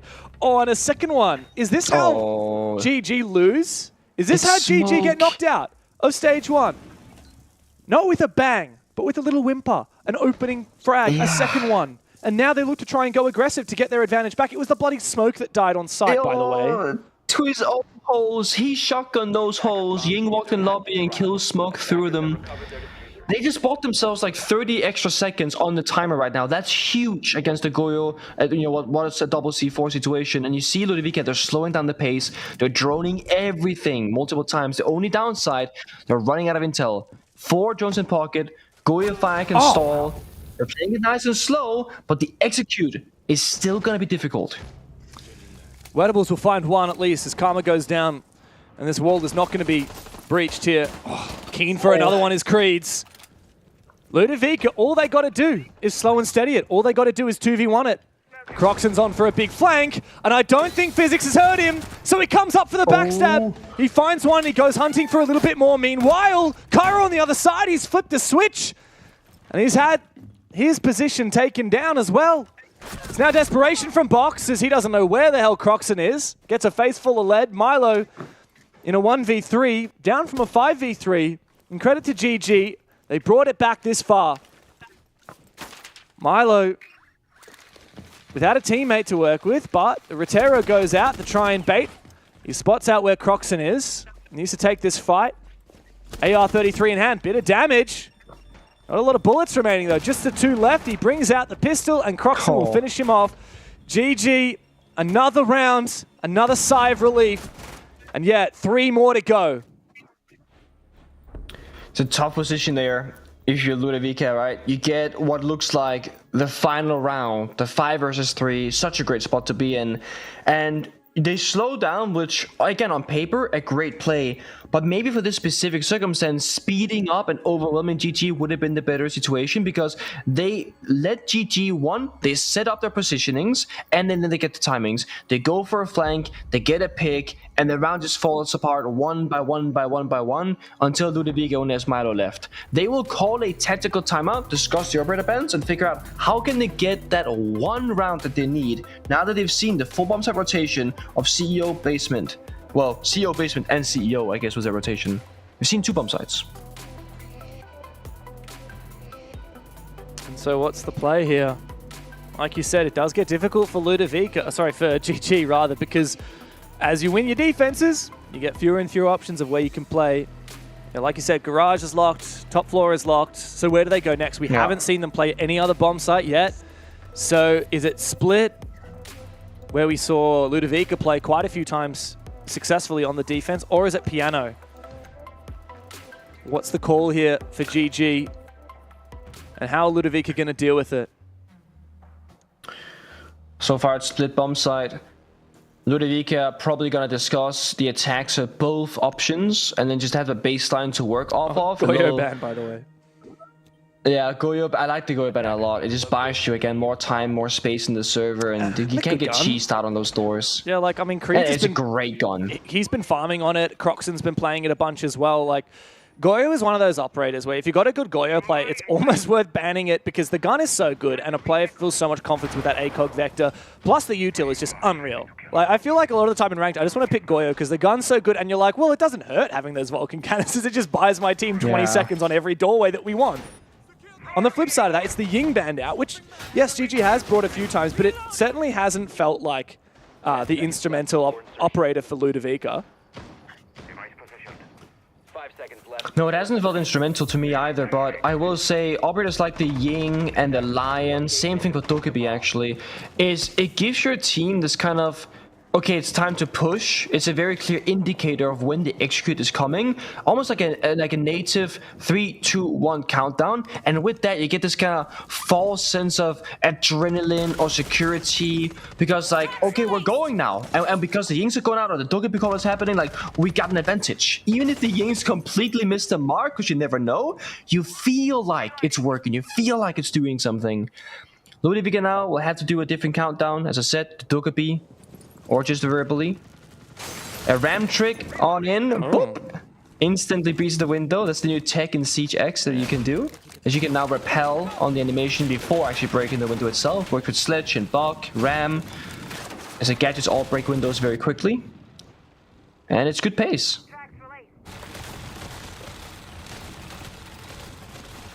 And Kara's alone up here.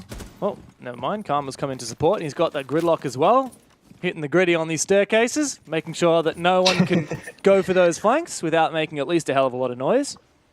There are 2 C4s on Leighton and Creed, so that's the thing I'd be worried about if I was playing up above.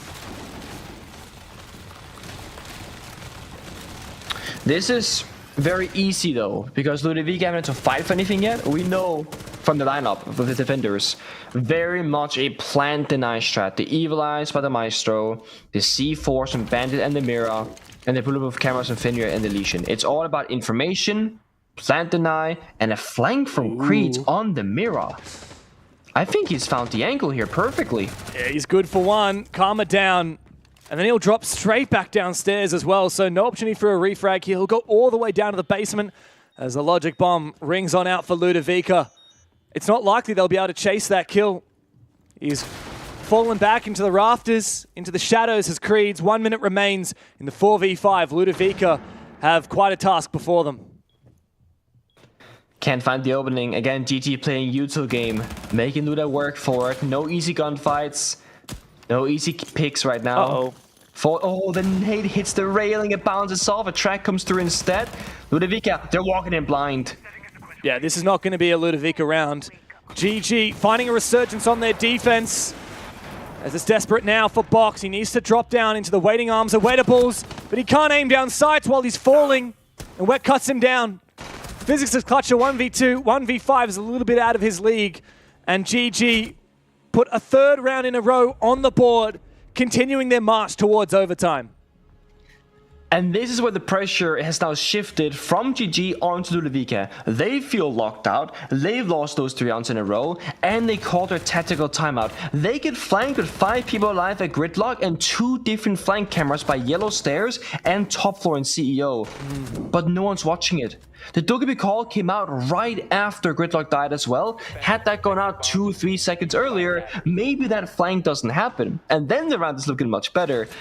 GG, I would not be surprised if they keep up this utility game.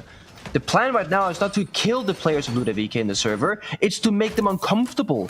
Make them unable to enter the bomb site and into the map. You'll give them top floor, you'll let them do the vertical destruction, you care about the bomb site. Yeah. Luca are now being pressured into execute on a very hard to execute map. This is finally, if I dare say it, GG playing a strategical game of Siege rather than a mechanical one. Of course, strategical means playing the depth of the game, mechanical playing for the kills in the game. Yeah, it's taken nearly 2 maps, but GG finally have the right read on how to play against Ludovica, and by playing exactly contrary to how we heard Milo describe GG in that interview that we had with him last week, right? You remember he was saying, oh, you know, we think Enterprise is a really good team. Fisho is a genius. He has such a good read of the game. GG just run around. They're like a bunch of headless chickens. That was what he said. Yeah. And GG have played like that for the better part of 2 maps now. They're finally saying, all right, let's lock up the site. Let's play Plant Denial. Let's bring Mira. Let's bring, I mean, Goyo's banned now, but, you know, let's bring the Maestro. This round we've got... They were going to play it if they could. Kaid, yeah, 100% they would be on that Goyo if they could be. Let's go Warden. Let's go Fenrir. Let's play to really make that side a fortress. And then if we're going to do something a little bit cheeky like a flank, it's just going to be the cherry on top. It's not going to be our win condition. Ludovica, they're not playing this very well by my count so far. I mean, they bring out the Jackal for a roam clear, and that's just the wrong read. There's no one top floor. They're playing Spiral Stairs basement, Yellow Stairs basement. Again, GG, they have flipped the script. They have changed the game plan. They're playing passive. The Jaggal's going to give you nothing in the sound besides being a good gun and smoke grenades, which of course is something, but it might not be what you actually need in the server. Vertical being done, and it's a slow pace. I mean, 140 and we're still only top floor. Oh, no. we died to Brendo, who walks up yet again. They were basement yellow. He walks up 2 sets of staircases to then get a kill top floor Lion. Yeah, it's a triple roam clear operator lineup with Lion, Jackal, Dockerbee, with no roam clear, and then when GG decides to backstab, they're not watching. So it's just, like you said, a bad read from Ludovica. They haven't realized that GG have flipped their script on how they're playing this round. Luda need to start bringing ways to hard counter the positions GG are playing. Like this, for example. Creeds, though, he's playing the Warden, and he'll win the shotgun battle against Box. 5v3 for GG as their lead extends further. Just desperation.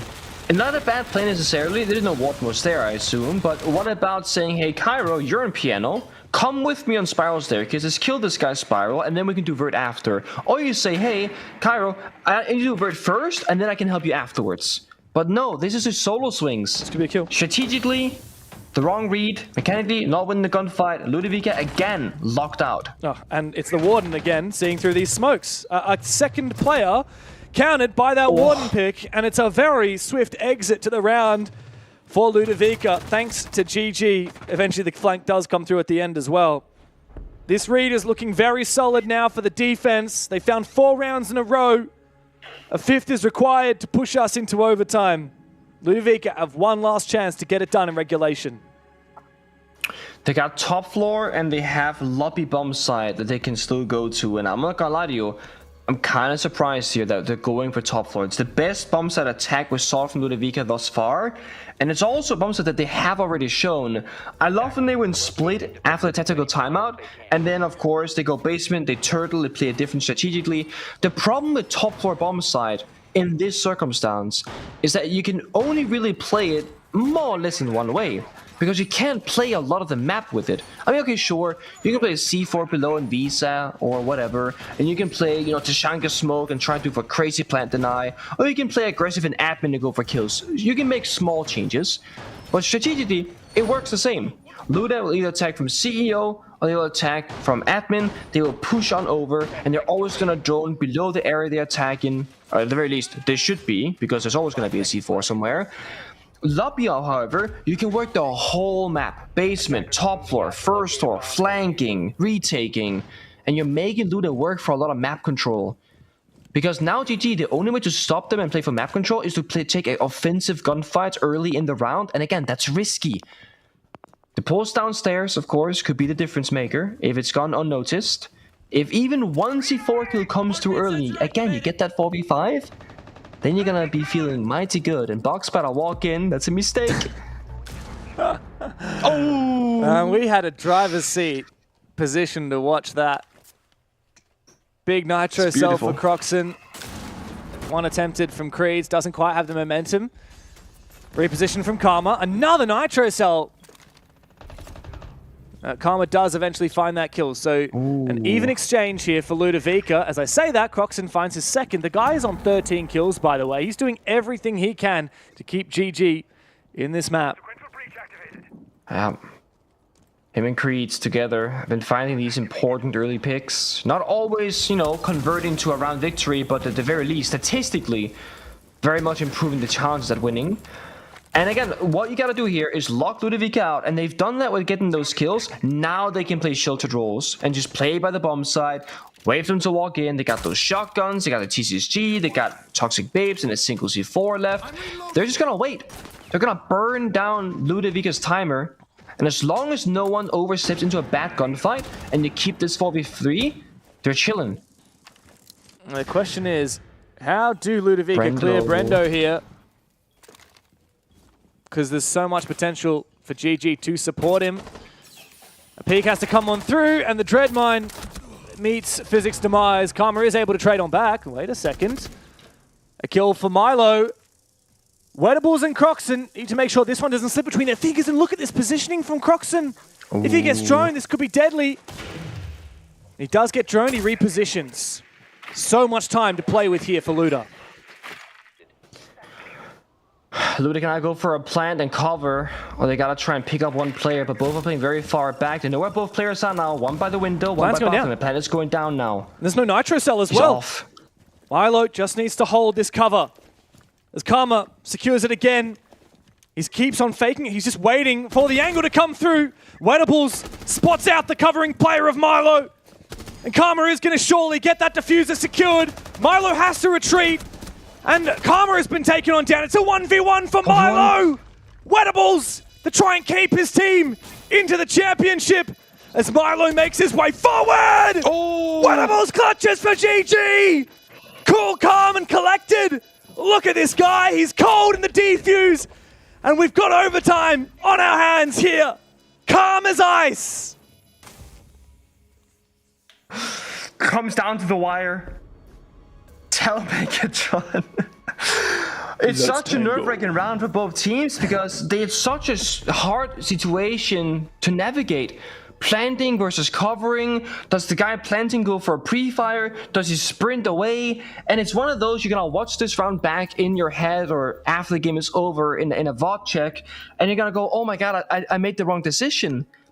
I didn't see exactly which player was planting, but if you sprint away all the way into admin, you got the post plant, you got the 2v2, you're vibing. But if you sprint away and they're watching the angle and you get shot in the back, that feels bad. It's a terrible way to die. However, if you take the gunfight and lose the gunfight, which is what happened right here, then this feels even worse. Of course, Milo on one singular HP in a very tough position doesn't have the greatest post-plant position either. Yeah, to Sprints in fearing that the defuse is just going through. Yeah. And if there was a tuck there from Wettables, right? Like, might not have found the angle straight away for Milo. He might have been ninjaed by accident. 10 seconds left. And so not a lot of options there for Luda. The fact they even got it that close from that 3v4, as you said, was pretty insane. But GG, Wettables claims he's calm as ice. He certainly needs it. Now, into overtime, GG remain on that defensive side after winning 5 rounds in a row. From a 6-1 deficit, they've really brought themselves back into the conversation. And they need to win Consulate. Of course, that wouldn't even be it for them. We'd settle it on Skyscraper to see if GG have what it takes to make it to the grand final, because it certainly hasn't looked like it today. Up until this 5-round lead, this 5-round stretch, a marathon that they have run to get themselves back into it. Yeah, with GG staying on defense and box on low health already, I mean, it's, again, it looks like a similar situation. Oh, dude! Why do you go back? Why does he retry that? Why does he re-peek? Dude, you're 14 kills. You've been carrying this team. You can't afford to die like that. It's been instrumental. Oh, look at GG. Two-player retake. They have to get desperate. Retake. Hello? Well played. If Box had a bit more health, he might actually live, but... Box is on tilt. Yellow door. Oh, Creeds! Oh my god. Going from bad to worse for Ludovica. GG, after losing that first player, they know that they had to get aggressive. And they had the right read. They took down not just the Blitz, but also Physics, who was watching the flank. And now it's elation for GG. They've set themselves up in the perfect position. Hard Breach is once again dead, and the basement is truly locked up. Seen this one before. Try to be a turtle from Ludovica, a player stuck in yellow. 2 defenders on low HP actually. They can get this pick clean on yellow stairs. And there's a way. Played. There's a world. Kyra from above confirms the kill. Brendo, single bullet should injure him too. Planting, not sure that's gonna happen though. 2 C4s, mirror window, yes it's opened up, but that line of sight is still very deep from cafeteria kitchen. But there's 4 smoke grenades from the side of Ludovica. They can smoke off the entire site, try and cheese a plant. There is 1 bulletproof camera though, overseeing the entire bomb site. That means the smokes, they have some info through it. And no way to clear that camera as well, not easily. And so Ludovica, how do you pull this one together? There's time to work with, but not a lot of util. A smoke goes out from Milo. Oh, the angle just found by Brendo. Big kill. Karma down. Milo, another smoke as him and Cairo have to get back into it. Down on the basement. They go. They get that diffuser back again. But how on earth do they cross into a position straight into the dread mine? And then he goes deep. Holds the angle. Waits for the peek. His teammates actually gone the other direction. They've got the backstab. Leighton is the last one remaining. They have to go for kills, and they do! Ludovica bring it out of nowhere. And after a 5-round failure on the attacking side, they again have match point before them. This time, they're on the defense. Calm. Oh, Cairo Not panic. gives it back to Wettables, saying exactly what Wet said last round after he clutched up. That right there is Ludovica bringing out what I would like to call the APAC strat. And it works so well because GG have less APAC players than Ludovica, and it doesn't make sense what's happening. They did the illogical play, the statistical incorrect play. They think it shouldn't work, but sometimes does. They had 2 players in piano tossing smoke grenades from the verticality just like randomly in basement. And then you go for a backstab. It's genius. And we're going to hear how they celebrated after that round victory. No, pushing car. Oh, man, that's so good. The Unks boys. The Unks boys. Dude. Oh, are they saying they man. unks, as in they're old? Like they're uncles? Is that what they're saying? Yeah, it sounded like it. That's, okay, we have confirmation for production. That's the call. That's hilarious, man. I can't get past that. Jesus. I mean, we've got, of course, like a player like Milo, who's a real veteran of the scene. He's playing with all these young gunners. And then you got players like, you know, Croxon, Creeds, Leighton imported into this region just to be met with another match point. This time they're on the attack. They only won 1 out of 5, or 6 of their attempts in the first half. The conversation has truly changed here. Ludovica have been in charge. And this is their best shot they've seen so far of knocking GG out of the championship. Luda has done the most difficult task of all. They've won their second attack around. GG, they gotta tie it to have a second shot at defending on 7-7. Problem solving time. And the thing is, it's been a while since you've been attacking. Do you remember what the setups were? Do you remember what your struggles were as well? And how are you gonna fix them? A lot of eyes here have been gonna look at Creed and Croxon, 13, 14 kills respectively. And they've been winning rounds as often as they've been dying early and putting their team in a bad position. Right now, if there ever was a time, it's down to those guys to keep up the heat, but also Leighton, playing Blackbeard 3-9 right now, not holding his own, has to find some value with the Blackbeard, either with the grenades, destroying utility or a player, or leading the charge forward on the front lines with diffuser and trying to go for a play. We gotta see him step up. And Creeds is on the lurk down below as well. You're right, we do need a lot of gaps found here by GG, but the Blackbeard is the first one to fall. How is it Leighton, who once again dies early for GG? It needs to come down to Creeds, playing vertically with this Deimos. He needs to have a massive impact, but his target is running amok up above. He can't get an easy shot. Eventually, Karma does get shut down by Croxon, covering from another angle. It's well played from GG to restabilize. 1 minute remains. They just keep doing that. tracker by tracker, getting kill after kill and get those numbers to their advantage. Brando went some spiral, they hear the vault sound. Milo has played the spot so well in the past. He's found multi-kills from this position, but Croxon gets one more. Cairo down.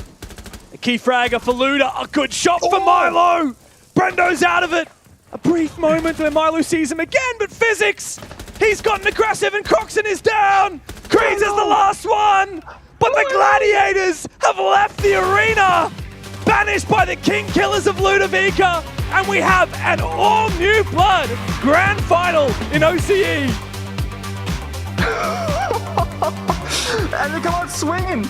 Strategically, fundamentally, mechanically. I mean, this is Ludovica firing at 100% and Milo individually on top spiral, locking things down every single time. It's ridiculous. It's absurd. GG can't buy more than a single attack around despite going to OT. And they're out of this one. It's done. GG, it's over. The imports could not save them. We had the era of Bliss, the era of GG, and the era of Chiefs. What era are we in now? OCE, we've got a brand new grand final before us, Rob. There is going to be a new king of Oceania. Whether you believe it or not, that is the storyline here. Unbelievable matchup from both of these teams, to be fair. GG bringing that back after being 6-2 down, I think. Unreal, but Ludovica stay cool, calm as ice and composed. And I tell you what, that's a match for the ages. Unfortunately, I mean, the storyline here reads devastation for GG after so much investment.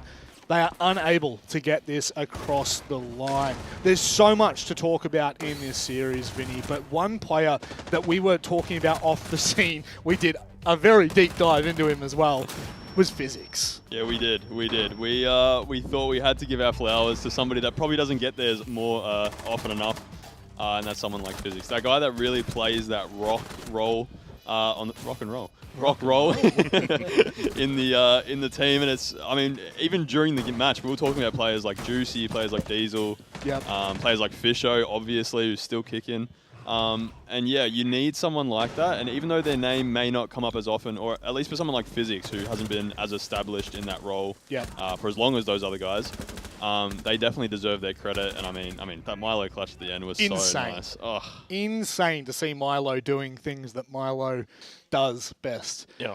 What do we do best, Rob? We send teams home. We send them home, where they belong. Now, we got a little bit of work to do. Bear with me 2 seconds here. We're on the fly. Yep. We haven't run this by production at all. No, we haven't. As we don't really do on the APL. So, what we've got here over in... now, this is over... For those unfamiliar, this is about Perth down here. Perth. All right, so that's where GG located. Now, as we know, they don't really belong in Perth. No. Where do they belong? Europe. Now, we don't have Europe on the board because, obviously, this is the Asia map. Yep. So, Rob, can you be my Europe? I'll be your Europe for you. So, we're going to send GG back to Europe over here. There we go. Europe. Now, what do you want to do with Europe? I don't know. What do we think of Europe? Shit. What do we think of shit? GG. Are you going to say it or am I? Are you going to say it or am I? It's your turn. We hate GG. We hate GG. No, of course it's all not. bad, so it's all jokes. Yeah, see you later. And honestly, we got this one as well. Little GG. Yep, get rid of them. Gonskis. Done. Bringing it back to a little bit of, that's just a bit of fun. Let's bring it back down. Let's bring it back. We don't hate GG. They're two different sentences. We need to clarify which one's correct. You know what? It's two truths and a lie. Figure it out. And the funny thing is, as I'm sitting back watching this game, I was getting ready to commend them so much. You're down 6-1, 1-0 in the series. That is a mentally difficult spot to be in as players. Would agree. And to bring that back to overtime, and coupled with the Wettables clutch as well, I'm sitting here thinking, if they go to Skyscraper, they're going to win this. Yep. And they just couldn't get there. No. And I still think, even after Ludovica ended up winning the map, I still actually feel like GG would have won that third map. Sure. And they'll probably think that as well. Yeah. So they'll be keeping themselves up at night. Tremendous job. I thought Creeds was really good on the entries in that second half to get things back underway. Yeah. Yep. Croxon obviously did his thing. With I've basically labelled him the Spanish jigsaw, and he didn't let me down in this game. But unfortunately, when you kind of run a lot of the numbers over the course of the series, so Croxon went 25 and 18, 116 EPS. No one else on GG was above 100. Yeah, that's scary. Creeds was the next best, and even he was negative.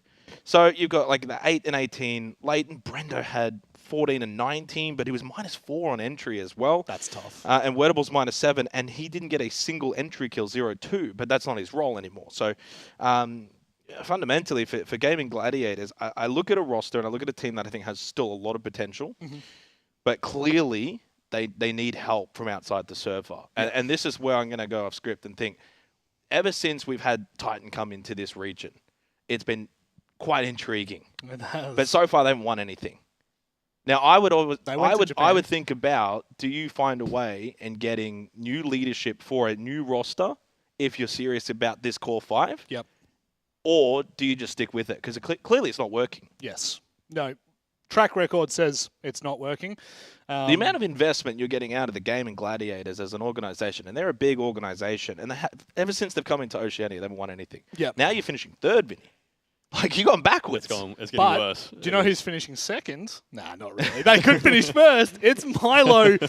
Unbelievable job, mate. I mean, Milo. I don't think we can commend the effort of Ludovica. You were absolutely phenomenal. Again, just like thinking back to you 2 years ago, taking a nice long break, and now where you are, it's admirable, and it's something that I think we should all be commending you for. However, last interview, last week, we had a chat, and you said to me, you said to all of us, GG, they're not that much. They're not all the chops that we think they are.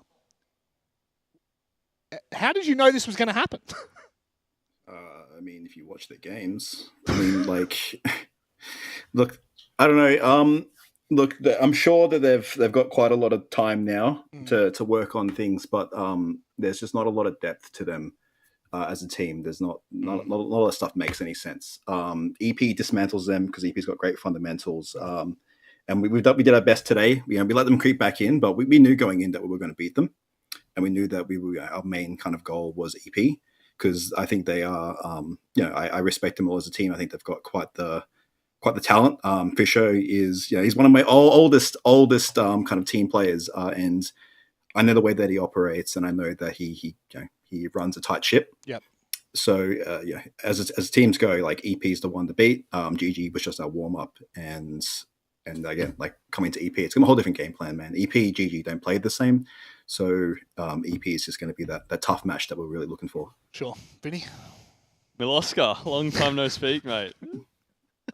It's been a while, man. It has. That last round. It's been a long time. That was prime. That was prime Miloska. Oh, really that's wild card. Wild card coming back in me, man. I don't have to come said, man, but I literally said, I was like, nah, like I said, I'm winning. Like I literally said in that, so I'm going to win every fight coming along there, and every single one peaked me, and I won every one. So that was really, really good. Would have been silly otherwise, but. No, I just wanted to ask. Obviously, you took that large break. You've come back a little bit older, a little bit more mature. How important was that break in coming back? Obviously, you've got quite a young roster. You were usually the youngest player on the teams that you played with before. Oh yeah, man. So how important was that break? It's the break was a big thing. I mean, obviously after wildcard and how that was a disaster. Won't get into details. I spent most of my time. I think I'm hearing myself now. What was that's about? The voices. Oh, it's fixed. That's all good.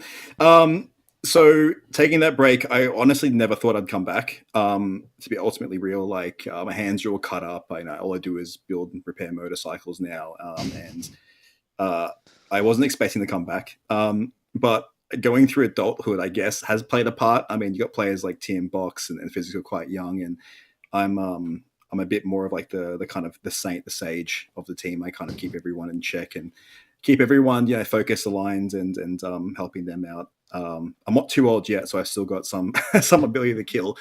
But it just allows players like Box, and as I said before, Box, Physics, and Tim are very, very great players. But giving them proper guidance, I think, is what this region has needed for a long time.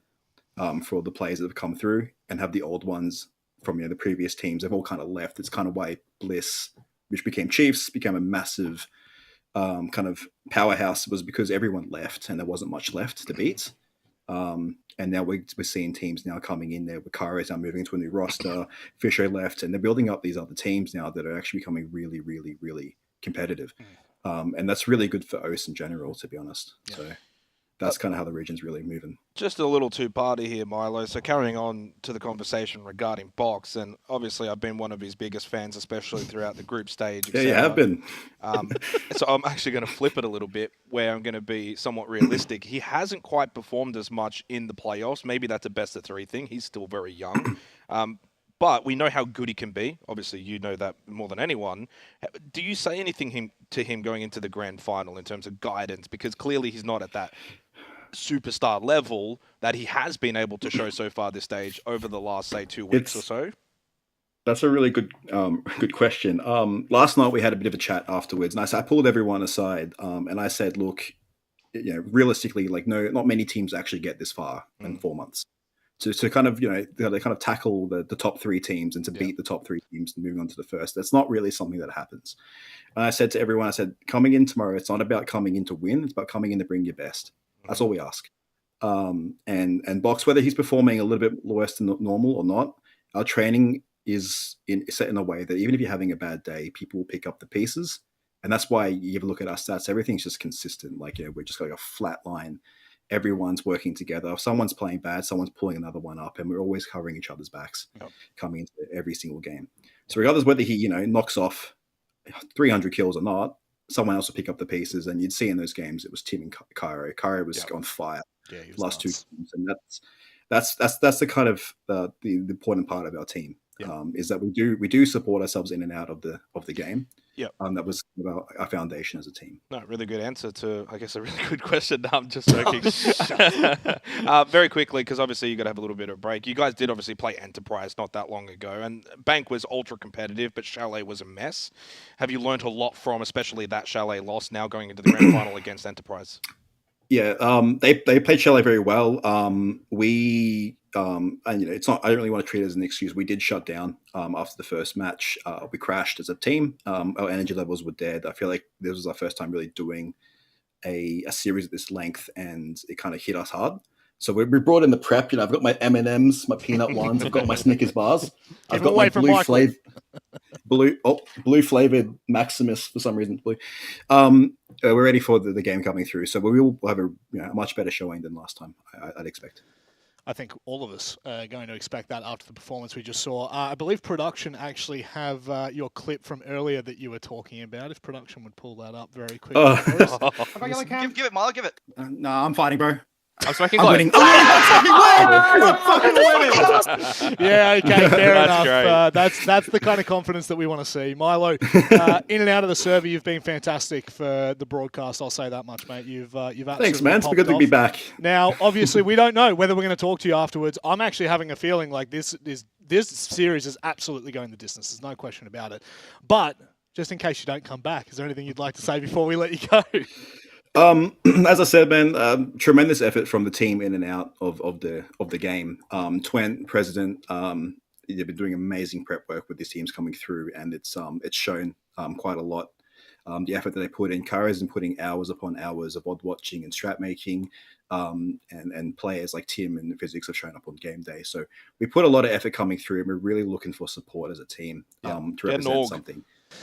We're really looking forward to it, so we don't have to work so hard outside of the game as well. Like I have to have a full-time job and others as well, just to keep the bills getting paid. And it's something that would really help us kind of reach new heights, I think, as a team. So GG might be looking for a new roster and team sometime soon. Milo, thank you very much for joining us, mate. Unbelievable effort. Best of luck in the grand final in the coming minutes. It's been a pleasure. Catch you guys later. Minutes is literally what we're waiting for. I'm telling you right now, this game on the other side of this break is something you could not have ever predicted coming into stage one. Chiefs, GG, who are they? They're in the bin. They're gone. They're no longer in the playoffs. There's only 2 teams that remain, Ludovica and Enterprise. They go head-to-head after this.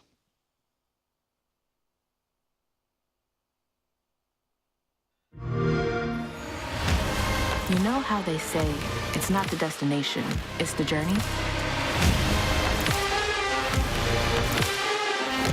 And the journey of 1,000 miles begins with a single step. And you know what? They're right.